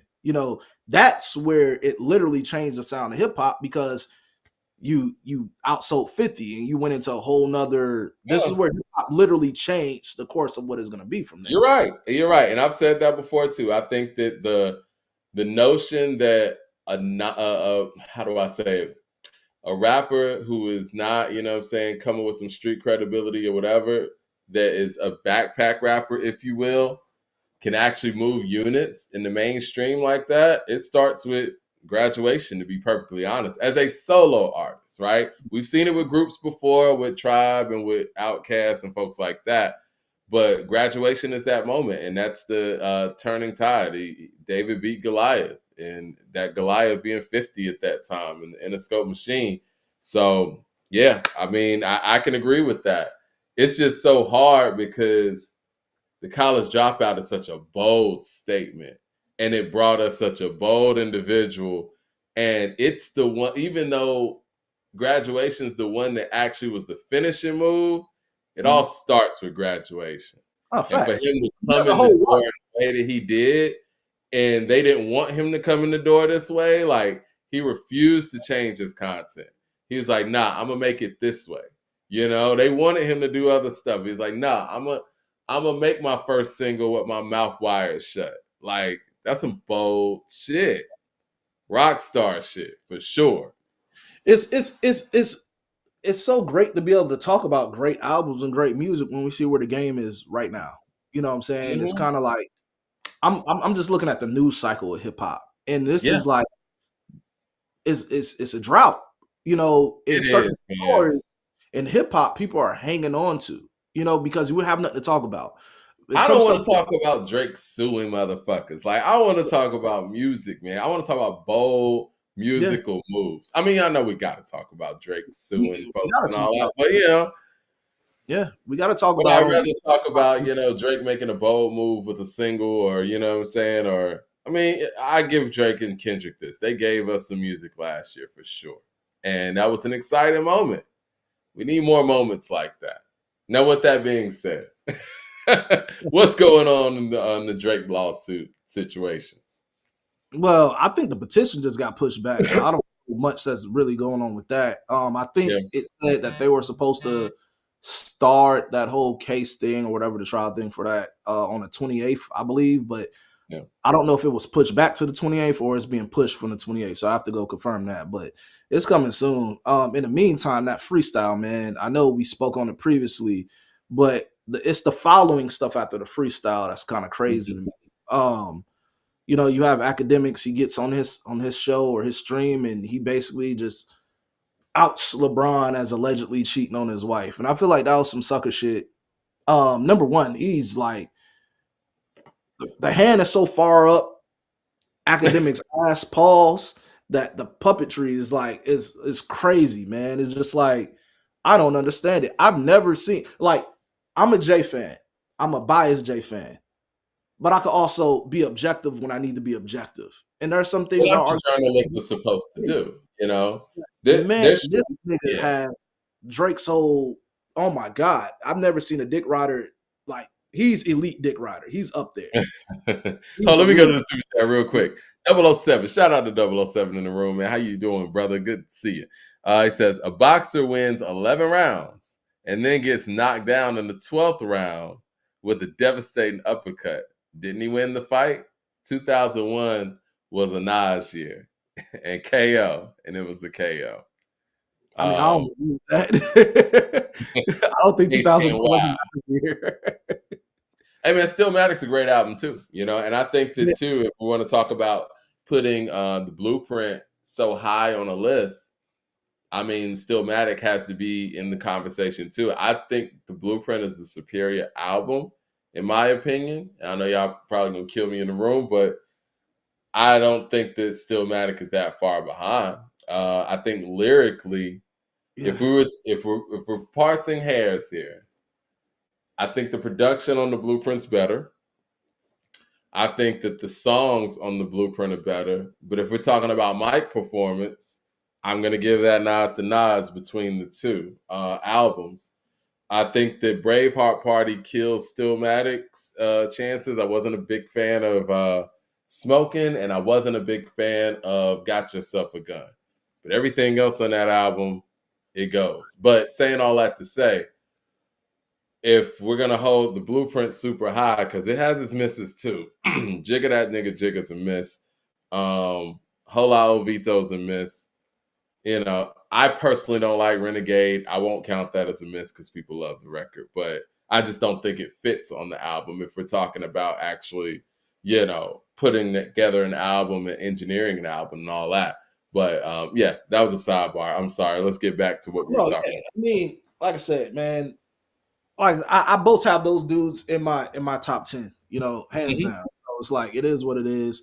But I'm definitely gonna take Blueprint over Stillmatic. That's just what it's gonna be, man. I mean, it had some powerful records on there. One Mic is one of my favorite Nas albums. I mean, one of my favorite Nas songs of all time. You know, Great song. it's just go down there. Great song, amazing visual. But I'm always gonna ride with the J stuff. And I mean, when we start talking the list and that type of stuff, we have to start talking other conversations. But back to the just the Drake shit. And I know that transition of going from the greats and talk about this Drake shit is kind of like, oh my god, such a bad drop off. Well, we can just go We through this and then get to yeah, the Cam stuff because I got a lot of stuff to say about the Dipset today. yeah. But the academic shit, man. Just all right. If we just take out the beef and we're just talking about principles as a man, I could see defending your guy, but this is something that is just total dick riding. You know, I don't think your guy told you, "Hey, go out that." And if that guy was to tell you that, then both of y'all are different. Y'all niggas, y'all live by no like code or whatever. Do I, like I said, going back to looking at this just from the man standpoint, do I think Drake actually has a reason to feel betrayed? Yes. Yes, he does. Yeah. You have, you know, there's a video, and LeBron's my guy. I'm a Lakers fan. You know, always been a Laker fan. Kobe's my favorite player all time. Sorry for my Kobe comments earlier. Yeah. No, I love Kobe. That's Kobe, LeBron, Jordan. All right. So he has legit arguments. Like this man walked your son out there, and you know, after you know he had this whole thing with his heart thing, like that was your guy. He got you tatted on, which is different, but that's your guy. And not like us dropping. It's kind of like you see you dancing, you vibing. So like, hold up, man. Like we were thought we were dogs, you know. So I see how he feels betrayed in that. Even though some could argue, hey man, the Lakers or whoever LeBron went against, I don't even think it was the Lakers year. LeBron went against the Raptors finals, and you was cheering on for the Raptors. I know it's your home team, but hey, as he should. This is the thing. You know, let me get to the super chat real quick. I'm gonna let you finish your thought. I got so much to say here. Mad Max in the super chat says Braveheart Party was so whack I never heard it until Mike played it and my ears started bleeding and I had to tell him to turn it off. Love Nas, but he was just making some wonky songs, Dr. Knockboot, kissing, blah, blah, blah. I agree. All right, this is my thing, man. Why are people taking this so personal? At the end of the day, we know that LeBron James has a job to do.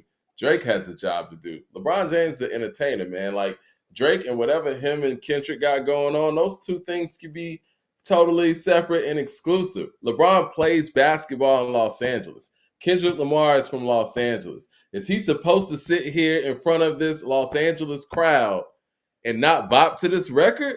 You don't think he has some sort of relationship with Kendrick as well? There are people in real life, there are people who have individual relationships with people who might not like each other. So is he supposed to stop talking to Kendrick Lamar because Kendrick and Drake got a situation going on? Like, come on, bro. Like, I'm saying, you know, I'm not the biggest Drake fan. But what I'm gonna say is that look crazy. You can have a relationship with them, and if you do have a relationship with both, you cool with both. Stay neutral. You're publicly showing whose side you're on, and that's your guy. I can see how you feel some type of way. Now, on the flip, time out. Do you think he's publicly showing that, or do you think he plays in Los Angeles? There's both, but he's publicly going out his way. You was at the pop up, then you was going out your way. They got the camera, you know the words from words. His 40th birthday, he knew Man at the Garden. He's rapping out word from word. Like LeBron is extra. We could put that's my guy. I love Bron, but Bron is extra, and he He does some is shit extra. that makes people be like, come on, Bron. So yes, Drake has a legit reason to feel betrayed. Now to flip it and do this freestyle, and you kind of dry snitched on the man. Then the text messages, which that whole conversation with him and that Chris dude is weird. It's like I don't know. How That was those just been substantiated is factual. I wanna go there. yeah. That and then he told Act that it was fake. So that's a whole nother conversation. But Okay. that conversation was just weird, and even him using the LeBron reference of oh, if it was think about Nike and if they would have put out something that his wife that he cheated on his wife, that's like me and you. I don't even like the whole reference. I think that was purposely done. Like I said, this is whack, man. It's like I didn't even like the freestyle. It seemed like he was writing a bad love letter. You know what I'm saying? Like it sounds. I didn't like it, and it's just like, man, I understand how he feels betrayed and all this, but it's like, man, you're rapping at ball players. They're never gonna respond on wax. It's like, what is this, man? It just, I don't know. It didn't do it for me. But like, yeah, man, now you have Ack on this stream and he's basically allegedly exposing that LeBron cheat. Now, this is another way. I don't get this. Like, and I don't like when you have grievances and you publicly air them the way that they do, where if me and you are homies, I know some secrets about you, you know some secrets about me. When we stop beefing, let those secrets die. If you want to go out and expose, oh yeah, this happened and so and so, you a fuck nigga to me. You know what I'm It's saying? none of your business. I don't get that. You know what I'm saying? So, the way that these dudes are moving is like these are not men like things that I see. These are It's not men not. tendencies, man. It's just It, that whole it, act took it a whole nother way. And I feel like Drake uses act and he uses other people to get stuff out. Like even that freestyle that was allegedly leaked. He didn't put that out. it's You know what I'm never leave. saying? So it was Jermaine, like all this stuff is just kind of corny to me. Jermaine Johnson with the super chat. Not to cut you off, he says it's like Drake and Braun face to face, and then Act comes out of nowhere and sucker punches Braun. Act, why did you do that? It's not even your fight.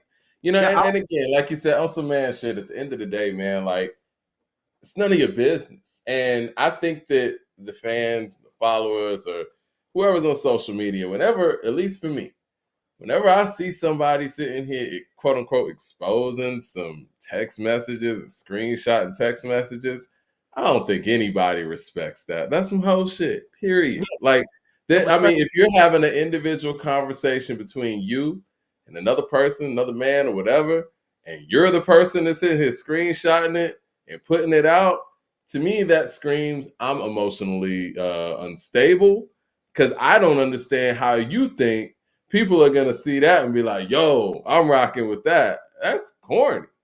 Yeah, like it's just Period. principles outside of music. It's just principles as men that I don't like coming from that side. Like now, okay, you feel betrayed. You feel like, oh, I like this guy music. You chose a side, so now I'm about to go, you know, start up this thing of showing, hey, you cheated on your wife, I'm and about to go tell me over expose that. you. I don't That's some understand that, girl bro. stuff. I'm I don't sorry. understand it. It's just like it's corny to me, man. I don't like I said. I'm not gonna spend too much stuff on it. It's something I that's was gonna new, say we can move on from there. bro. That's Well, oh god, are you yeah, following what's going on with I guess Jim Jones, Cam, 50s in this somehow, and Mace? yes, sir. All right, well, I would give a brief synopsis from what I understand, and correct me if I'm wrong or out of place in anything. But basically, 50 Cent was on Cam and Mace's show, and I think that the whole beef situation with Dipset and G-Unit from back in the day came up or whatever, and they talked about it, laughed about it. Jim Jones was on Justin LeBoy's show, and Justin mentioned that they were talking about him, or at least that conversation or whatnot. And then Jim Jones's response is what was, they need to get off my dick type stuff. And it escalated this whole, and he started talking this, you know who I am and blah, blah, blah, and all these things. And it kind of escalated something that really wasn't nothing into something now. And now Cam is responding, as recent as today, talking about, Jim Jones was a fan and Things of that nature. Jermaine Johnson with the super chat says Elliot Wilson was right. Most of these hip hop platforms are trash, centered on gossip, not music. And then they call themselves journalists. It's true. We need more music too. Because like I said, I want to turn this conversation into something else, but I do think that it's something that needs to be spoken about. Is there anything that I missed in that little, I guess, Nah, summary or man, that's a what's brief the gist synopsis. of it? Mean, I hate to see it. You know what I'm saying? Because I like both, but I don't like what either side is doing. Airing public grievances, social media, the show. Like, I don't like it. I can get a points from each side. I'm really, in the chat, we discussed it. I'm not gonna go too much in depth about it, but I'm leaning towards kind of feeling where Jimmy's coming from a little bit, as far as being frustrated. And that's a whole nother conversation where it's like I have no dog in that fight to talk to it. I have a relationship on that side with the Dipset side, but it's like I hate to see grievances being aired publicly like this. The back and forth publicly. I never liked it, man.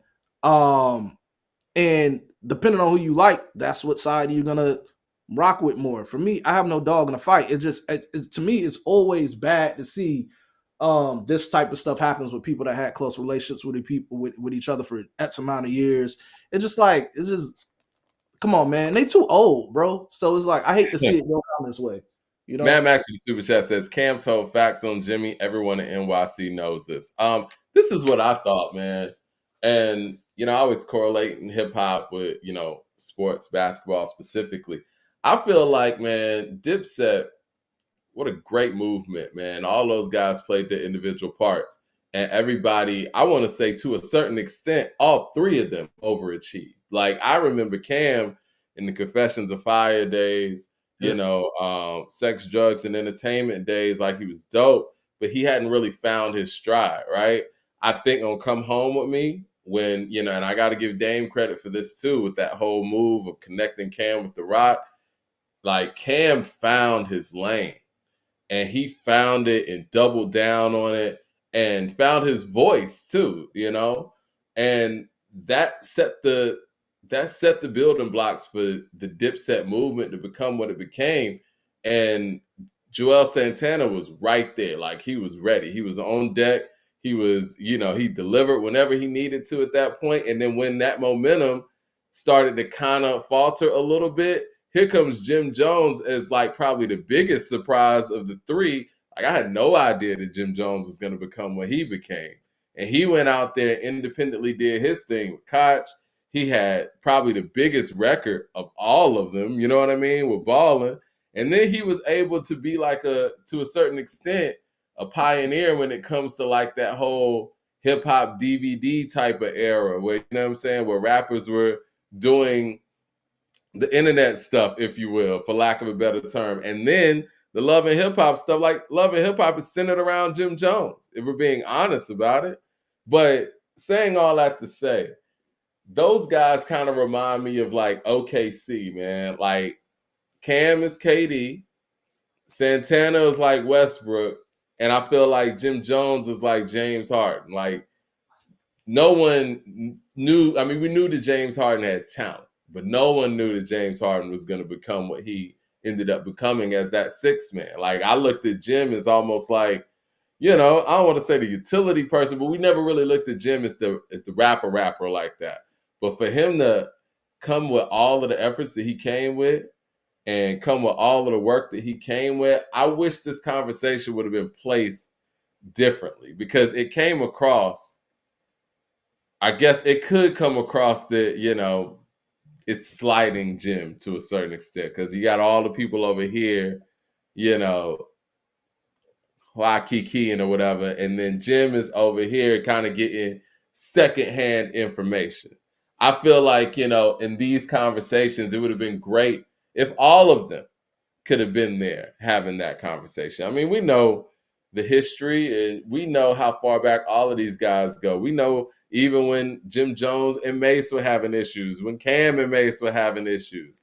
But like you said, these guys are older, mature, and have great legacies that they built together because everybody in that crew played their part Freaky Zeke too. It should be, and again, I don't know them personally, I don't know the individual stories, but just on the surface, from what we're even seeing on the internet, like these guys did so much great stuff together. And even as recent as the verses, man, like they should be coming together collectively telling these stories. You know what I'm saying? And it shouldn't be a situation where anybody feels slighted, disrespected, you know? But it's just interesting, man. Jim's a wild card. And I think that Jim's one of those guys that it could either go this way or that way. You know what I'm saying? Like, I think that he could have answered that Justin LeBoy question different, and we'd be having a whole different conversation. But I don't know. You know, sometimes journalists do this too. They like to stir the pot and pose it in a way where it can go a certain way. I mean, I would have liked to have seen Justin LeBoy as a journalist kind of turn that around and be like, no, it wasn't like that. You know what I'm saying? And then possibly could have saved that moment. What do you think? I mean, Justin LeBoy, successful. Yeah, Whatever you want, you got the views. You know, now everybody's gonna run do your thing. Whatever he did, it was done. But what Justin LeBoy can't do is control what Jim says. it's No true. interviewer can control what the person you're interviewing says. One thing I could say, when I interviewed Jim a couple years ago, I asked him about the relationship with Cam. There's a certain way where you're not doing this where it's clickbaitish or whatever. I'm Right. generally want to know what's coming from that. I see he was running with Jewels. I want to know if there was going to be a Dipset reunion. It wasn't really any rumblings of them being in anything at that time, but you know they wasn't with each other. You didn't ever seen them around each other. So I asked him about Cam. He was like, "Yo, Cam's my brother." He said, "Brothers fight. You know what it is. It's always gonna be Yeah. my brother." And that was his answer. We moved on. So even in the past, I've seen stuff where Jim publicly say he'll never speak on Cam and Mace. He said that's whatever he said. He said it. Now people could argue their points on each side or whatever.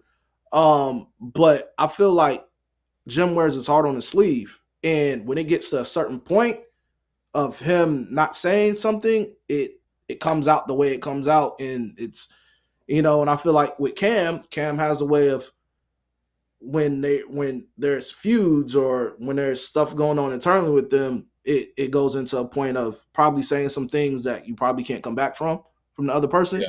So that's why I hate when like that type of stuff goes out publicly, because sometimes you guys are trying to, you know, say whatever hurtful thing you can get off to one another. One person's going to say something or do something you can't come back from, and it's that is going to be fractured wherever. So, like, I like to see stuff like this being done, you know, internally. You got each other's numbers call, like, you know what I'm saying? Like, I don't like the whole public thing with this. So, like I said, I have no dog in the fight. Too old, man. I like to see these dudes figure it out, get money, and keep it moving. But I never been a fan of the public back and forth and stuff like this. Not when y'all was crew. You know what I'm saying? You know, to your point, and I agree with that 100% because I think that, you know, if these things were handled offline or behind the scenes or whatever, then yeah, you can get whatever you want to get off going and you can move past it. It's a little bit different when you make it public now. Now, once you make it public, other people are involved. Fans are invested, and then you do have that mechanism of, you know, embarrassment, if you will, and feeling that need to respond in that same way. And that's unfortunate. And like you said, if it was handled behind the scenes, they could have got off the same talking points or whatever, and then just moved past it because it was between them. But I'm sure that there has been some behind the scenes stuff going on too. Um, I would Yeah, hope. I would hope. I mean, I know Mace. While Cam was, you know, going over the whole Jim Jones. Well, when Jim Jones was talking about Mace taught him how to rap and all that stuff, and playing all the various clips. Mace is sitting there like eating popcorn. yeah, So, you know, this is, but again, as fans, we know these guys are entertainers for sure. Like, I feel like 50 and Cam might have had the most entertaining beef we've ever seen in hip hop. It's very underrated. The songs probably aren't the best songs that we got, but if we're talking about just sheer entertainment and, you know, the antics and all that, those guys take it there. Jermaine Johnson with the super chat says, Shoot, he says, "This is why I love Wu-Tang and the Locks so much. And, any differences that they may have over the years, always stay in house. Real brotherhood. That's true. You know, there's been many issues that we've heard rumblings of, even on documentaries or whatever, that certain members have had with RZA, but it never gets aired out on anybody's podcast or anything like that." Mad Max of the Super Chat says, "Mike, all I'm gonna say is RIP Stack Bundles, and him knows when to say someone on your Frank. That's his disrespect. Hold on. It says, all I'm gonna say is RIP Stack Bundles, and him knows when you say someone on your Frank that it's disrespect. That's why I can't respond." Okay. I mean, like I said, man, both, they'll go there back and forth. This happens like every other amount of years, man. These are brothers. And that's why I say other platforms, they also have to realize this too. Because what? Mace and Cam had a beef for like 30 years, right? Yeah. When these guys are publicly going through whatever, because we know Jim and Cam does this every other amount of years or whatever. When you get on these platforms and you guys choose sides, y'all say disparaging things about another, and these are brothers, those brothers may come together. And they're going to remember everybody who, try to instigate and provoke you and say whatever. So it's like, when brothers fight, I just, I don't. We can have our opinions as consumers and fans of this shit, but That's like true. me take or whatever, like I said, we could have our own internal arguments about who's right or who's wrong or whatever. But publicly, man, it's just like that stuff is just, you can't take a side in that. You end up looking like an idiot when they go back and be cool again. So when brothers fight, that's for brothers to figure out, man. Like You're right. like I said, I hate And to see it publicly, but it is what it is. I don't think it's ever gonna escalate to anything serious, No, I think like you said, I mean, Jim told you straight up, like, brothers yeah, fight. I think that's legit. yeah. For one interview to the next, man, were you able to check out the interview that Lupe did with our guys from the Weekend Ron and Leroy Green? Yeah, A couple yeah. of Well days ago? done. Definitely Well well done done. interview. Well done. And like I said earlier, I think it was more of a conversation. If you haven't, checked out the interview, it's on the channel right now in full, and check that out. There were some interesting conversations about AI, and I understood where Lupe was coming from when it came to hip hop and AI and the possibilities. I know I sent you guys in the group chat that Beanie Siegel may be working, or somebody was alluding to Beanie Siegel possibly utilizing AI for new music. Now, what are your thoughts on AI in the hip hop space and people utilizing those technologies for creating music? So, all right, I'm gonna be careful with how I talk about this because I think it's cool that Beans or even a DOC could benefit off this, right? Yeah. My biggest problem is thinking about the holistic view of hip hop and what AI could do to extinct the artist. You know, and this is what we talked about this in chat or whatever, and I'm like, I feel like I agree to some points. I feel like the artist should know about the game of AI, what it could do, and all that. You should definitely educate yourself on it so you don't be left behind and you're not stuck with being fucked over. But the use of it in hip hop, especially from formulating songs and whatnot, no, it will be a means to like kill artistry, to kill hip hop, to kill the use of an artist. Because now these record labels and these execs, it went beyond looking for who's the most talented artist a long time ago. Now it's all about what generates the money. And if they could figure out this AI shit to come up whatever song you want to hear, whatever thing you want to, push to the forefront, because they put this stuff out here and be like, we don't need you artists no more. We could formulate whatever we want to formulate and do that. I think it will extinct the artists. I think it's bad for the game. I think there's no place for it. Because if we really love this hip hop stuff and know the elements of hip hop and know about the artistry and what it takes to be an MC, I find it kind of contradictive that we'll talk about preserving the culture and that we'll talk about gatekeeping the culture and we'll talk about what it is to be a true artist and have the arguments about ghostwriters or whatnot. and all that, but we'll welcome something like AI in here that will kind of play a role in formulating this stuff for us. And it's not only a cheat, but it takes away from the artistry in whole entirety. I mean, of course, with AI, you need a user, you need somebody to train it, you need somebody to be able to work this stuff. The problem is, once those people learn how to work it, it will work against the artist, and I'm telling you that it won't be like they.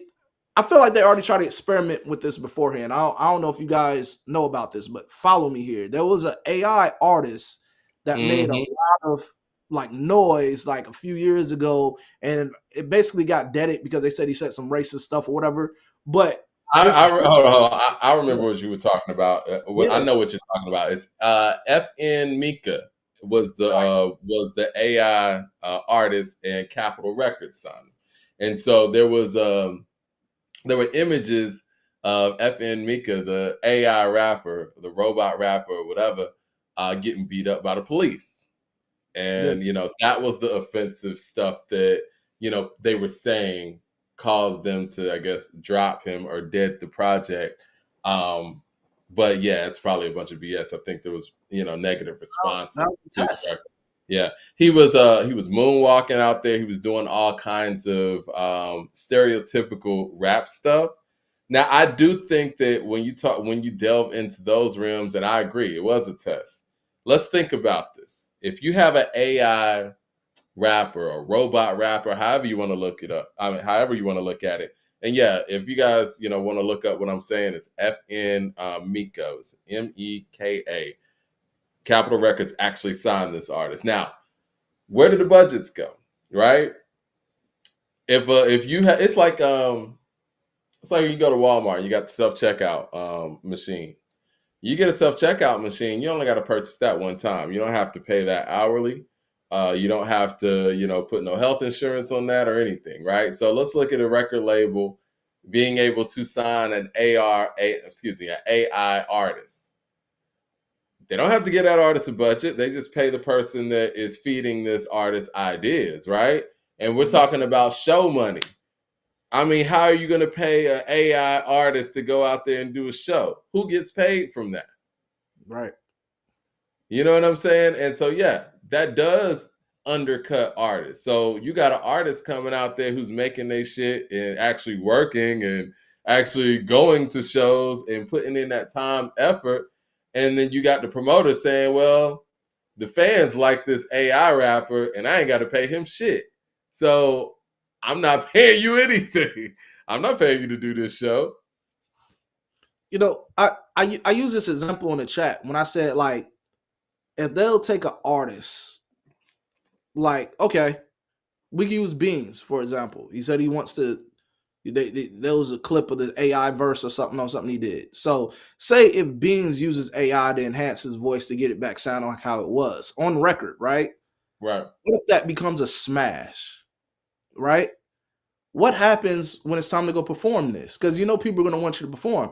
You're not going to be able to perform it like the track that people are hearing. It's like doing AI to make Mariah Carey sing that high note like she used to, and you're going to a show to see Mariah Carey old hits and see this new joint that she has that's so popular, and you expecting to hear this high note and you don't get that. Yeah. You'll be disappointed. You want to know why? Because this wasn't even an AI event for me, but I remember going to a Maxwell concert 2 years ago, and the number one song I wanted to hear from him, he doesn't sing it no more because the high note, the voice like that. And I felt so fucking cheated. Just Yeah. imagine if AI is doing things that artists can't physically do and it's time for them to go perform it. You're paying your good money to go see it and you're not getting that. That's just surface level issues. The biggest issue is the artist is going to be at risk because once these companies figure it out, they're going to feel like there's no need for it. Now, we don't have Yeah. to deal with the liabilities and court fees if you want to get arrested, your drug issues, no contract issues. True. We don't do that. We can just formulate whatever one because these kids, some of these kids I don't know how big SoundCloud is from still finding music, but these kids just find music on the internet and just like it and they just listen to it. Yeah. So when they know that's how the stuff works, they could just put like the little AI guy that you said got signed, like that whole thing. Those songs was kind of circulating because the kids was liking them. People was liking it, and they didn't know if it was a real artist or not. It came out later, it was AI artists and all that stuff, but that was just a weird thing. But kids listen to that, and ultimately the youth is what says what's hot and what's not. You You're know, right. and you listen to this or whatever, then be like, oh, I like this, and they don't even know who it is. They want to go do their research and find it. That's how you lead to finding these people. But like, it will kill the artistry. You know what I'm saying? Like, we always talk about how the art has been compromised a million times. We talk about ghostwriters. We talk about all that. I feel like the use of AI trumps all of that. You know what I'm saying? Like, even the technology we have to produce music is already kind of like, you still have to have skill to do it, but it's not like people are, the majority of producers are getting in the studio and playing instruments. Some of Right. this stuff is digital. Some of these sounds and presets is already within some of these programs. But still, yet and still, you kind of have to, know your way around that. Well, But and I'm glad you mentioned that and hold yeah, that thought. And I do want to kind of expound upon that. Let's think about how many musicians that the keyboard put out of work from the 70s, right? mhm. When the process used to be that, you go in the studio, you get you a drummer, you get you a guitarist, you get you a bass player, et cetera, et cetera. But into the 80s, when things start to get a little bit more synthesized and technologically wrapped up, whatnot, now you got somebody who's able to make a whole song on a keyboard. I don't need these musicians anymore. I think these are just, this is just the evolution, unfortunately, of more and more musicians and artists and artistry just being displaced. And it's getting to the point now where the person that we thought couldn't be replaced is starting to, feel like they can actually be replaced. And you're right. I will say this. I do think that it's one of those things that we can't really stop. I think the listener is going to have to make that conscious decision to say, nah, I'm not rocking with this as a listener. And when you mentioned the kids and SoundCloud and all that stuff, I thought about that song "$1 Million Baby" because Everybody thought it was AI first. Yeah. that could have easily just been some AI artist, right? Mhm. If people wouldn't have thought twice about it, when they questioned it, they're like, "Look, I like this song." No one's asking this person to perform because the person who made that song, from what I'm understanding, the performances I've seen, he can't even perform this song because there's so many, vocal effects on his studio work. And that's the other thing too. I feel like inadvertently, stuff like auto tune and all this shit that people putting on their voice that they can't duplicate live, has kind of prepped the audience for the possibility for AI to just step in. Well, that's another thing though. I don't think these younger consumers care about that because I've They been in shows don't. with people that use those effects on them and they're playing them. And some of these guys are not the best performers as far as like stage presence, but the kids will pay and love their music. They're going to see a 21 Savage. They're going to see Lil Baby. They're going to see Lil Durk. I seen an amazing Lil Durk set. I'm not gonna lie. I went to Rolling Loud. He performed with a live band. I thought it was dope. I seen a dope Chief Keef set.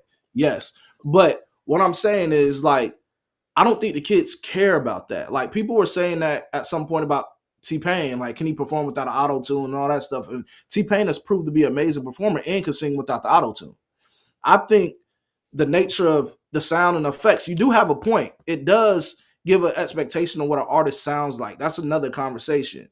But I feel like how you said, to your point, with $1 Million Baby, we didn't know. Everybody was saying it was AI. Nobody knew if it was AI or not. And then we found out it was an artist. And it's kind of like, wow, that could have easily been an AI song. And before you know it, people already had it up on their pictures, on their reels, on Yeah, IG, using it on TikTok. It's everywhere. It's just that easy, bro. It's just that just that easy. easy. If we really want to preserve the culture and protect the culture, we should not welcome this into the culture. We should not welcome this into this art if you really want to preserve it, because this is going to be the same thing that can kill it. On the flip side, I think we do need to be educated about the art the same way that I feel artists need to still become educated with the business. Because for it to be 2025 and artists are still getting jerked in contracts, it's crazy to me when they have a bunch of examples and people to learn from and too many resources for this still to be happening. So I think all in all, artists need to learn the business And if this AI thing is going to be a thing, they need to be educated on how it works and what is going on with that. But if it happens, once it's there, it's there. They can't stop it. We already have nerds in the basement or these kids and teenagers or whatever creating AI songs in just the comfort of their gaming chair in the headset and putting them out on SoundCloud, and they're rocking with it. Like, we can't get away from it. The thing is, we need to protect it from it being placed in such a way where it could affect mainstream music and what it does for the artists and just the whole artistry. Whatever little stuff that's going on in the street, we can't control that. But as far as the main music industry, it needs to be preserved, and we can't let this infiltrate at all,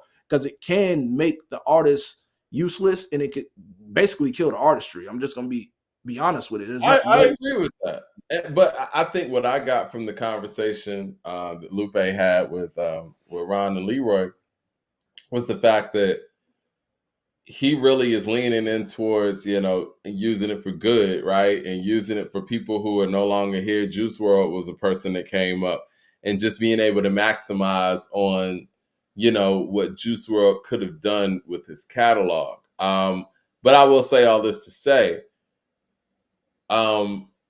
we know when we just spoke in ad nauseum to, the terrible things that could be done with AI.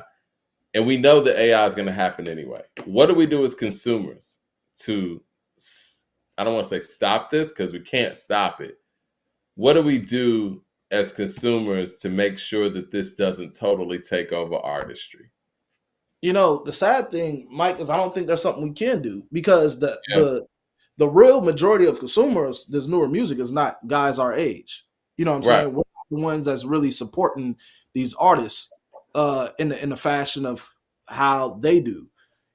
These kids are the ones that's going to these teenagers, these young guys. They're going to the festivals. I love music festivals too, but they're faithfully going to music festivals. They're Right. really downloading and paying for the music. They're really doing their research and loving these artists. These are the people that control that, and they're gonna have to give a damn. You know what I'm Yeah. saying?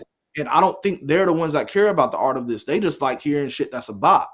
So Right. they're, and I don't want to generalize everybody, because there's some kids that love hip hop and the essence of it, just like anybody that's older and really know about like there's some people that really love it and want to preserve it just as much. But we're talking about the common overall fan. They don't. Right. And I think it's a little bit of a naive thing of thinking that everyone is going to use it for good. I see AI being used for bad all the time on the internet right now, where there's misinformation in stories, fake pictures, fake videos. Like, I seen it with the LA fires. We've seen something where the whole Hollywood sign was on fire, and some people had to come out and say, "Well, that's not a real picture." What makes you Right. do that? There's a crisis going on. What makes it, like, we see idiotic stuff happen with AI all the time. So why can't we think of that ever infiltrating in the music? Um, you know, I just, like I said, my whole argument is just the artistry of it being compromised.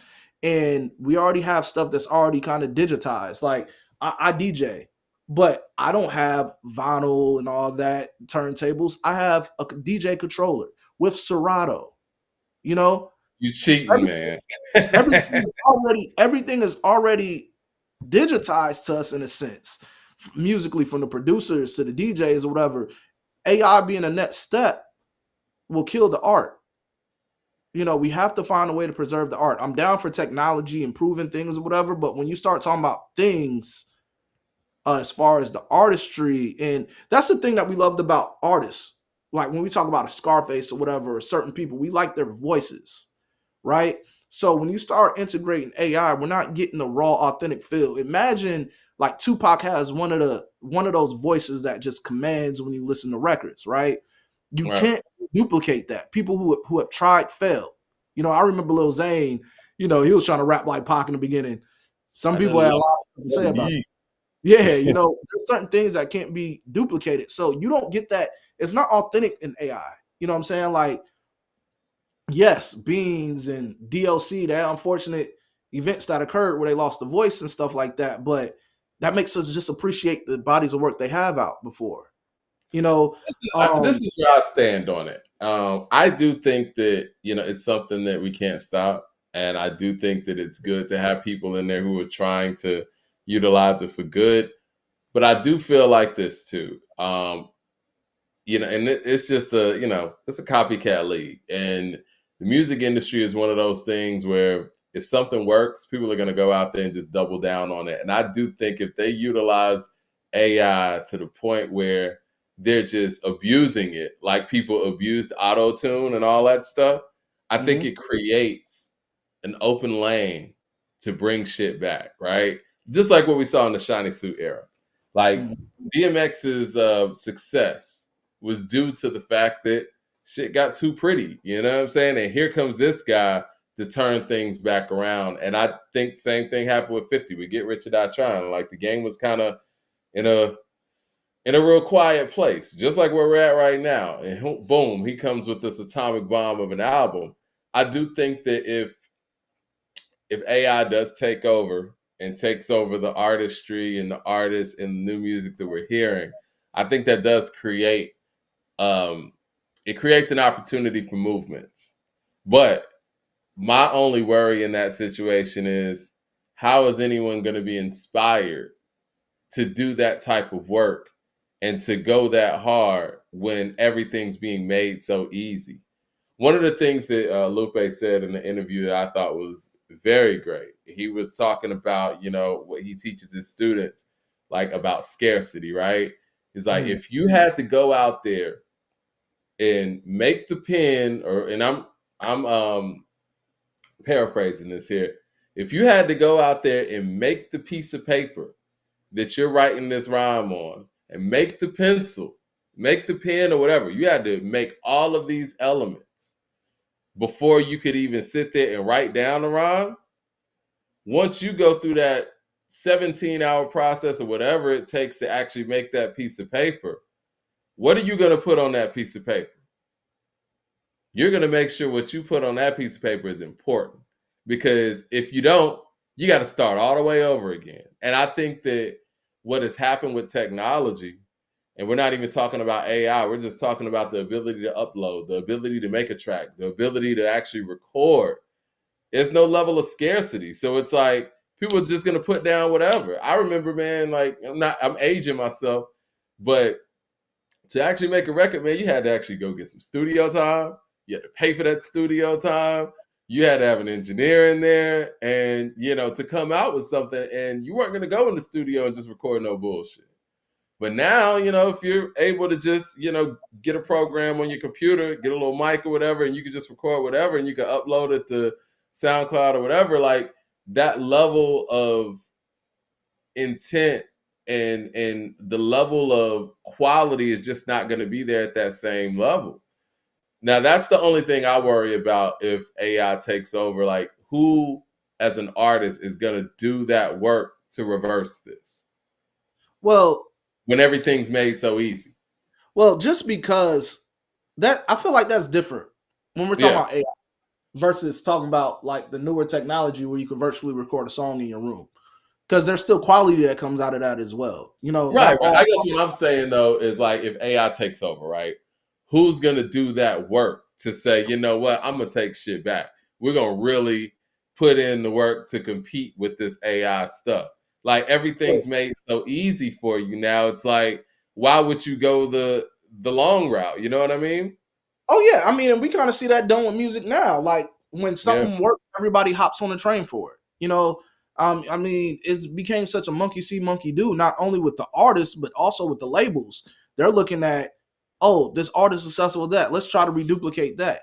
And that's just what it happens. The internet kind of dictates what the music industry is going to as far as what they're looking to sign and what they're looking to uphold. It's just crazy. You know what I'm saying when it comes down to that. Copycat league. you know, when I'm thinking about the artistry, even when we have the digitized stuff for producing or whatever, there's still artistry that comes down to it. I look at it like this. I enjoyed watching the old Ryan Leslie videos when he Yeah. was producing the songs. He's going to get a can that might have some beans in it. He's making a sound for the hi-hats, and he did some incredible things. If you guys, it's probably on YouTube, you go find the cool things he did. But it was still a High level stakes king right there. Yeah, there was still a thing of artistic creativity that went into it. With Hmm. AI, I believe it kind of kills the artistry. You still have to have a certain amount of sense to know how to work the stuff. But the AI is just like it's going against a computer. You're not getting authentic anything from it. Yeah, it may sound good. Yeah, you may make a bop off it, but it takes away from the process of what people like. Even the artists you don't like the best, there still is a process and approach with them approaching the music that still has some artistry to it. The AI kills that artistry. If I could just go and train some stuff in the computer and have it put out like that, that's like there's no art in that. At the end of the day, it's like Chat GPT, right? I mean, which is AI in itself. It's like, yeah, you can feed whatever you need to feed it to get the email to spit out whatever you want it to, but Yeah. you still have to know how to put together an email. And the Yeah. thing is, you know, if you have a certain generation of people and that's all they know, spit that in, spit it out, and they never had to really create an email, they don't know how to make an email. And who's to say that the people who are creating music, once it gets that easy to do those things, they don't know the first thing about making a song if they had to. Yeah. So Now, I mean, we could talk about this forever, and I kind of want to use this as a transition to talk about LiAngelo Ball's record being so big that Def Jam called on him, and I mean, I'm hearing that he signed a $13 million contract with hey, Def Jam, 8 million guarantee. What do you think about this? Off first of of all, Tweak, shout out to him. I can never hate on another black man getting I money. love He it. didn't do nothing to compromise himself to get it. This was a record that I'm probably sure he didn't even know it was going to grow. The way we caught on to it was a clip of him playing it in the car for somebody, and it went crazy after that. Organically, some people laughed at it until they actually liked it. I was one of those guys. I was like, "Yo, this sounds like some early 2000s stuff. I'm about to go throw on a tall tee, and some jabos. You know what I'm saying? Like, but it got stuck in my head. I found myself singing it throughout the weeks, around fam and stuff. Like it was just stuck in my head. So, but shout out to him, especially him not being as successful in the league as his brothers. Him doing that. I don't care what people feel about how bad the record is or whatever. That he did something that a lot of artists that spend their time trying to do can't get. So Yeah, I can never be mad at it because it struck gold for him. It happened. Who I can be mad at is the labels, because you meaning to tell me that you guys are clout chasing this internet shit so bad that it leads you to this is how you sign artists now? It's not yeah, like there's a serious string of this going. I want to say this without it being something that's taken away from his moment, because this is something that I found that's an issue with the labels, period. You know, labels are relying on the internet. You can find some jewels off the internet. You know what I'm saying? There are some people that did make it and was dope with the use of the internet. So I can't take that from them. So sometimes if you find an artist, a diamond in the rough, and it goes, viral, and you find that dope artist, it could work. But when you do this shit, what message does that send to the rest of the industry? What does that message send to somebody that's aspiring to get to this, that really loves this shit and have the quality of music to get there? I feel like this is just, and the label that did it is kind of even more like, I'm not yeah, surprised, but I'm disappointed. Because you guys are looked at as one of those pinnacle labels in hip hop. We're talking about the same record label that gave you LL Cool J, that gave you Slick Rick, that gave you Public Enemy, the Beastie Boys, and then that second generation with Red and Meth and Jay and all them. Then that third generation with Rihanna and Rick Ross and all them. Like, jeez. to see the decline of where this stuff is now and what this type of shit happening is just like, where are we at? This is how you guys view music now. That is just like, oh man, the kids love it. We gotta sign it. Just like that. It's just like of The one joint. song's been out for about a week and a half, right? Something Exactly. It's just crazy. It's just crazy to me, man. But like I said, shout out to him. Get your money. I'm never mad at the niggas getting the money, and he didn't compromise himself doing it. He didn't play himself. If some people laughed it right to it being whatever amount of streams. Sometimes we have the internet has a way of laughing people into success. You yeah, keep on sharing something, the other people keep on sharing it. You're organically just growing that for them. You laugh, people laugh people into success all the time. That shit is crazy. And then you want to complain about, oh, this person should never got famous. We seen it happen with Sexy Red. they laugh Sexy Red into having a full-on career to where she's being mentioned to be one of the top female rap artists. Like, she's Yeah. touring, she's getting money. I can't be mad at this because it worked for her.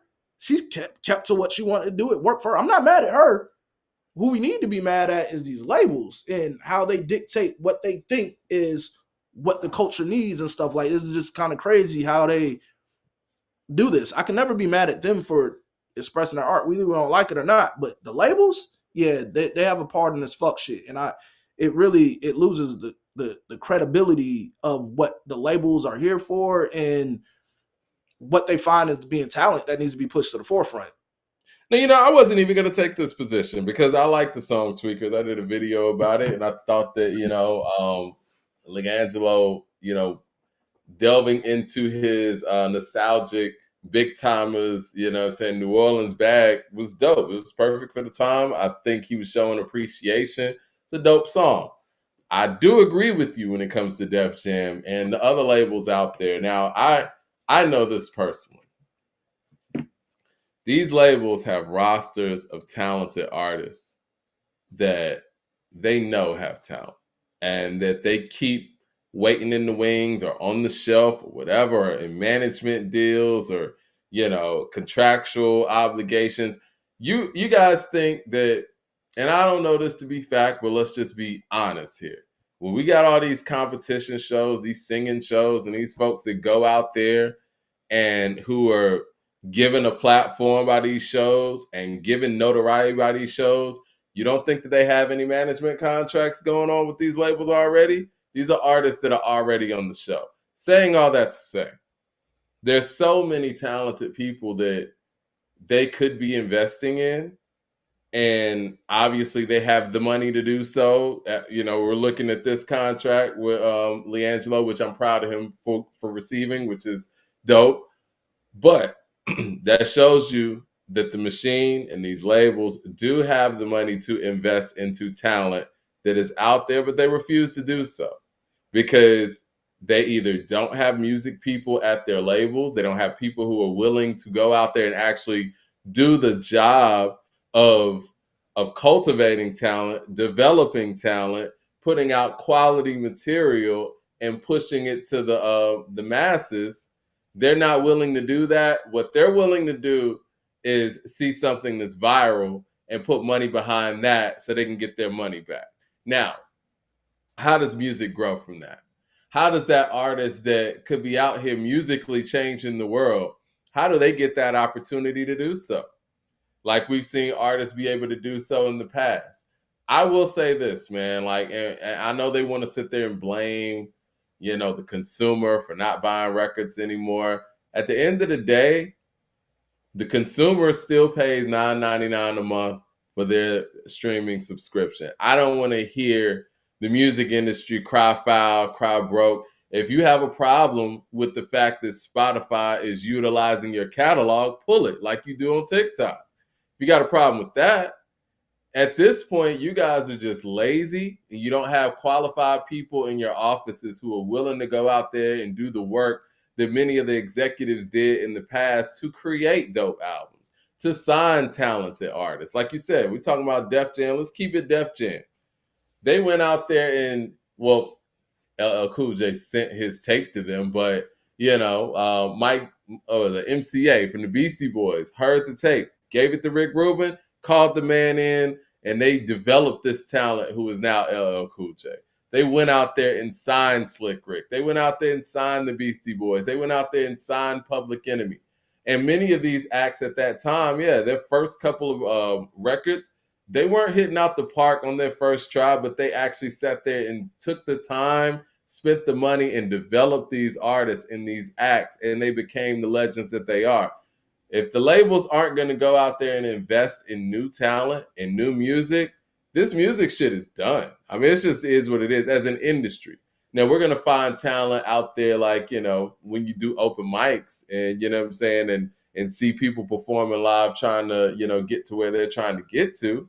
But if you see that the labels are willing to go out there and put down $13 million on one song that's been out a week and a half, and they're not willing to put down a fraction of that on new talent and developing that, it's just sad. Period. Like it's Like, sad. and like I said, I can't be mad at Jello because this I don't This even ain't think got nothing he to do with was him. gonna go this. Not mad at him at all. Get your Yeah. money. The labels, Def Jam has lost credibility a long time ago. Their signings has been like when I'm looking at some people that's getting signed just strictly off viral ability is just crazy. You know, Bad Baby, the Catch Me Outside girl. Then we have, Sexy Red. Then we have so many people. What's next? Charleston White is gonna have a song and he's gonna get signed. Like, what is gonna be the next thing? You know what I'm saying? Like, if we're gonna keep on going, whatever, they're trying to strike it while it's hot, but the way that the stuff works now, this may be hot right now, and then next week they're off it. So you sign, you put investment to this. What do you think the outcome is going to be as far as like to keep this going? You feel me? What's the Like, long-term plan here? Like, yeah. I would give Jive credit, even though, Jive and Tribe's relationship was murky. Jive invested in Tribe. They invested in those samples that, Tribe was putting on the table and they had to clear them.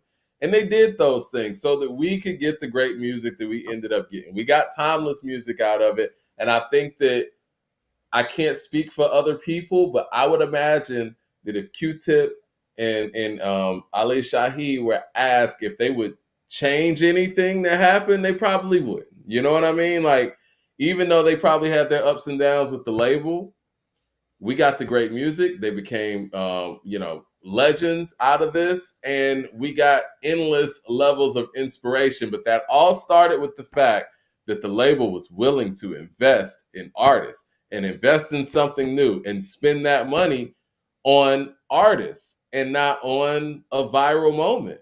And again, not saying that they shouldn't have given LiAngelo that money, but I'm just saying, if you're going to do that, I would like to see Def Jam kind of spread that around to some emerging acts that we need to be seen. Because I Well, know they know where the talent's at. I so I don't want to mean, hear that they just hadn't discovered the talent yet. They got shelves and shelves of talented artists over there. Wale didn't Wale sign a deal with Def Jam like a year He did. ago? What do you think Wale could do with I don't want to say an $8 million budget, but you know what I mean? A major budget. I don't like I said, man, the labels are now starting to become a thing of the past. You have these big labels, these conglomerates like a Universal and Sony and stuff like that, but it's like, these artists start being independent. They start getting, their whatever joint ventures with these labels, getting their money independently and rocking like that. The label's been a thing of that's fallen off. And Well, the I feel labels like got to find out where they fit. Like, I feel like the labels got to find out where they fit in this whole madness. Because you're right. I mean, artists can go out there and do their own thing, reach their audience, develop their social media audience, and just already basically send their music to their audience. What the labels need to be at this point, they need to be a financial facilitator, and they also need to be doing the artist development work. That whole notion of you going out there jumping on top of something that's already moving is not going to work for y'all, because like you said, what's going to make an artist who's already moving just go sign the Def Jam? You know what I'm saying? Like, that may work for some people who want that level of notoriety, but I feel like at this point they got to bring more to the table. They got to be able to say, like, listen, not only can we, make sure that you're financially right on this level, but we can actually make what you're doing bigger. We can actually develop you. So this is a long-term thing. When you got labels who aren't even thinking long-term, like, why would an artist even sign with you? What's in it Well, for them? you also have other labels out. They have somebody who is working for, and they throw all their money into that person. That's their cash cow. While you have other labels just sit there and rot.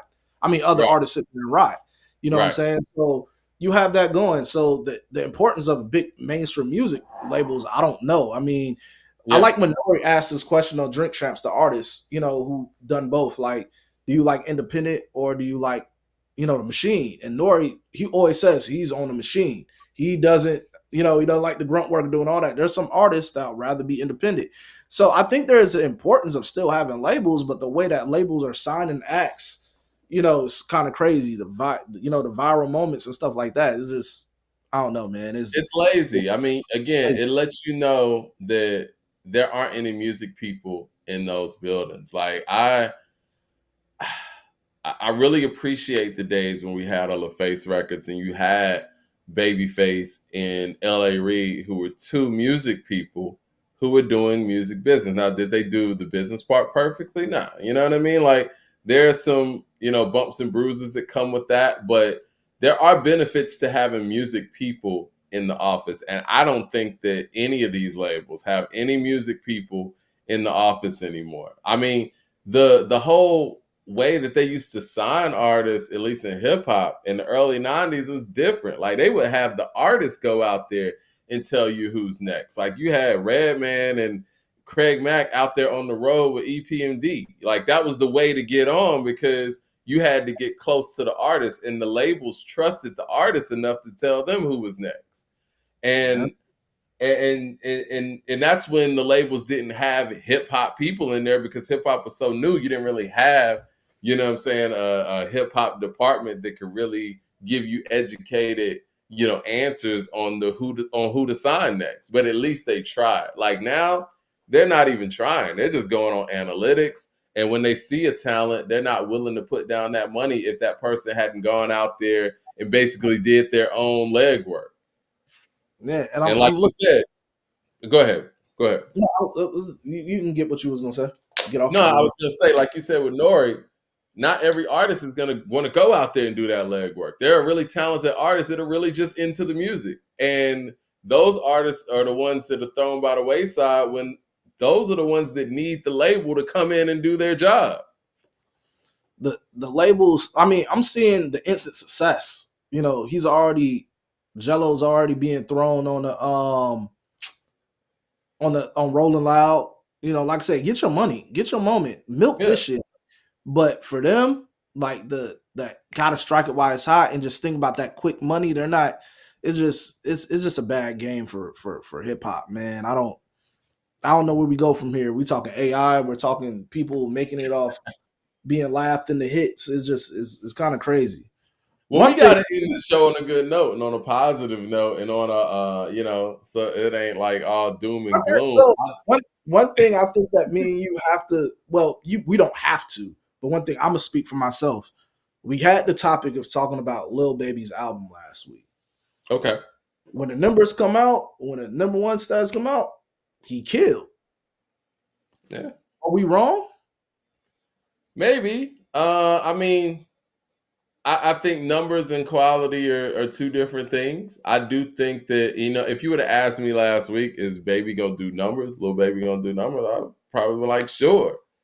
But how long are we gonna see these numbers sustain? Because again, first week numbers are first week numbers. Now, if this is a project that over the upcoming weeks just continues to take over the year, and then yeah, we were wrong. But I'm not willing to say after the first week numbers come back, which are numbers that we can somewhat expect. I'm not gonna sit here and say we're wrong. I want to see how long these records stick, and I think that is the telltale. Well, whatever sticks though. It's like there's some records that live on Billboard and on radio for forever, that still gets played. But then you have some records like the artists just keep recreating. He's already talking about working on another album. I think he said he's going to release like 3 or 4 albums this year. So Well, he's see, already that to working on me that an kind album. of shows. To me, that kind of shows that short-term success was their game plan, because he didn't have to do that with My Turn. Well, I don't even think it's short term success. I think it's just understanding that the consumers, um, they move so microwavable. They'll listen to something that's hot and they be on to the next one. And now these days, if you stay away from music for like a year or whatever, you're irrelevant. So you're feeding so much till you can oversaturate yourself.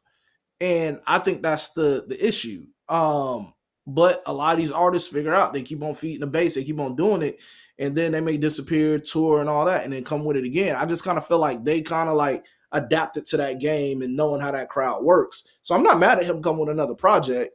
Like I said, do I think that was the album that deserves to be the number one right now and whatever on the top 200 and doing the numbers it did? No. Do I think it was a poor album? No. Do I think it was like a great album? No. Like I said, I don't think it has hits on there, and I think there was a couple misses on there. But overall, I think we were wrong last show, man. I think it actually we underestimated the youth. You know what I'm saying? Oh no, no. I mean, and I've said this before. The youth is going to show up for their artists. I think I said that on the show when we was talking about Missionary, and when those numbers came back. It's like, the youth is going to be tapped into when their artists are releasing material, and that is something that we can definitely say. I want to ask you this, and I know we're going to wrap up in a second. Um, how long do you think Tweakers is going to be popping? Because, and I'm not saying that to go back to the previous subject, but I want to be able to compare that to, I guess, what we quantify as, you know, a song that's going to No, that's a good basically be question. able to continue to pop. That's a good question. I think if this thing comes to reality that some of these other known well rappers is gonna hop on it, like Bootsy saying send it to me, Moneybagg Yo saying send a record to me. Yeah, I think there was a couple other artists who did. If that materialized into that actually being something, now he's with Def Jam, I'm pretty sure they're going to strike iron while it's hot and have that going. This could grow more legs to go into the end of the month or beyond that if you want to. Well, the Super Bowl's in New Orleans too, so that's So another vehicle, right? yeah, there's Um, no telling what it can do. Like, but essentially, when this type of stuff happens, it comes and goes. But right. it can grow more legs if you actually get real artists on it. It could really make this span longer than what we expected. Somebody said all year. Now, with that being said, I would like to see, an artist like Lil Baby who has the notoriety that he has and has the push that he has to at least be able to have a song that can give us a 4-5 week run. I mean, is that too much to ask?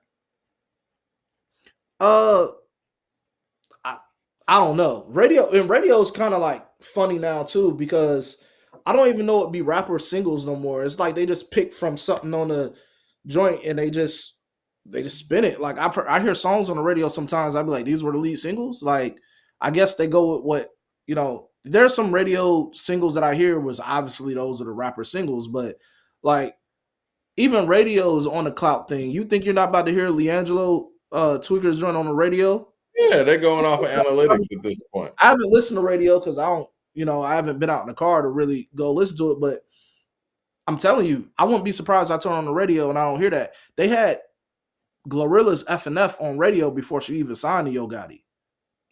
Yeah, I mean, radio So has radio radio has been advertisers as well, right? So they need to please their advertisers, even if their advertisers are a bunch of injury attorneys and stuff like that. They got to be able to prove that, okay, people are listening to these songs, and what's the best way to do that, right? Go with the songs that got analytics behind them.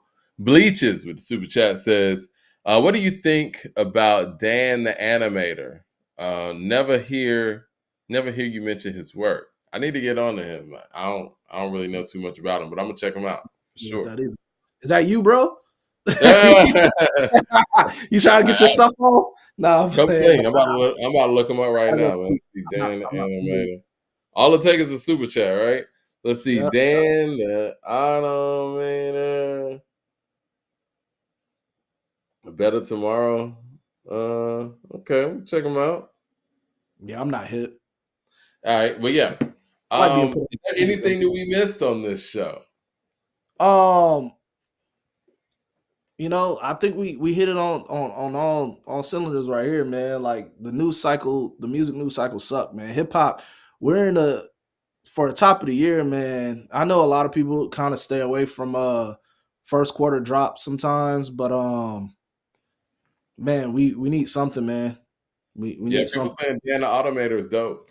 Yeah, I gotta go peep. I'm not familiar with him. Thank you. Yeah, me I don't. too. I'm not the music. Yeah, I agree, man. And I think that there's positive things that can come from all of this, but I just want to see the real artists be able to have room to be real artists, and we also have to look at you kind of made me think about some things when it came to that LiAngelo Ball signing the Def Jam and the amount of money that they were willing to put down for him. It's like we have to realize what these labels actually put down for some of our all-time great artists to actually get them launched. And that's not happening anymore. And if they're willing to do that on a viral single that's been out for a week and a half, at some point we got to start holding these labels and institutions accountable for not doing their job in actually cultivating the next generation of great artists. Maybe they'll learn their lesson from the Trinidad James stuff. And shout out to Trinidad James. He do dope stuff. Like, he just didn't Yeah. fall off and go broke. He does a lot of dope stuff. But as far as the signing of that, we know that was a failure. So I wonder if they learn from that and kind of go with some of the formulas of what didn't work for him for this. We'll see. I don't know. Labels stopped doing their job around 04, 05. Like, around Jeezy, BMF, where the sell out the trunk situation just became one of those things that every artist was just kind of taking on themselves, right? Like, they're like, look, I'm about to go out here and get it popping myself. And at that point, labels wanted to sit there and see you do the work before they would cut the check. And then it got to the point where it was out of control, where it was like, okay, well, now people ain't popping the trunk and selling their own units anymore. They're uploading online. Now, where do you fit in? Because Mike, artists in the Jeezy era would have to still go to the label because, it got expensive continuously pressing up your own CDs and pressing up your own booklets. These people had a system involved where they were able to do that in mass, and they had relationships where they were able to do that in mass, and it made sense for the artist to come to the label with a 50-50 venture or whatever they were doing.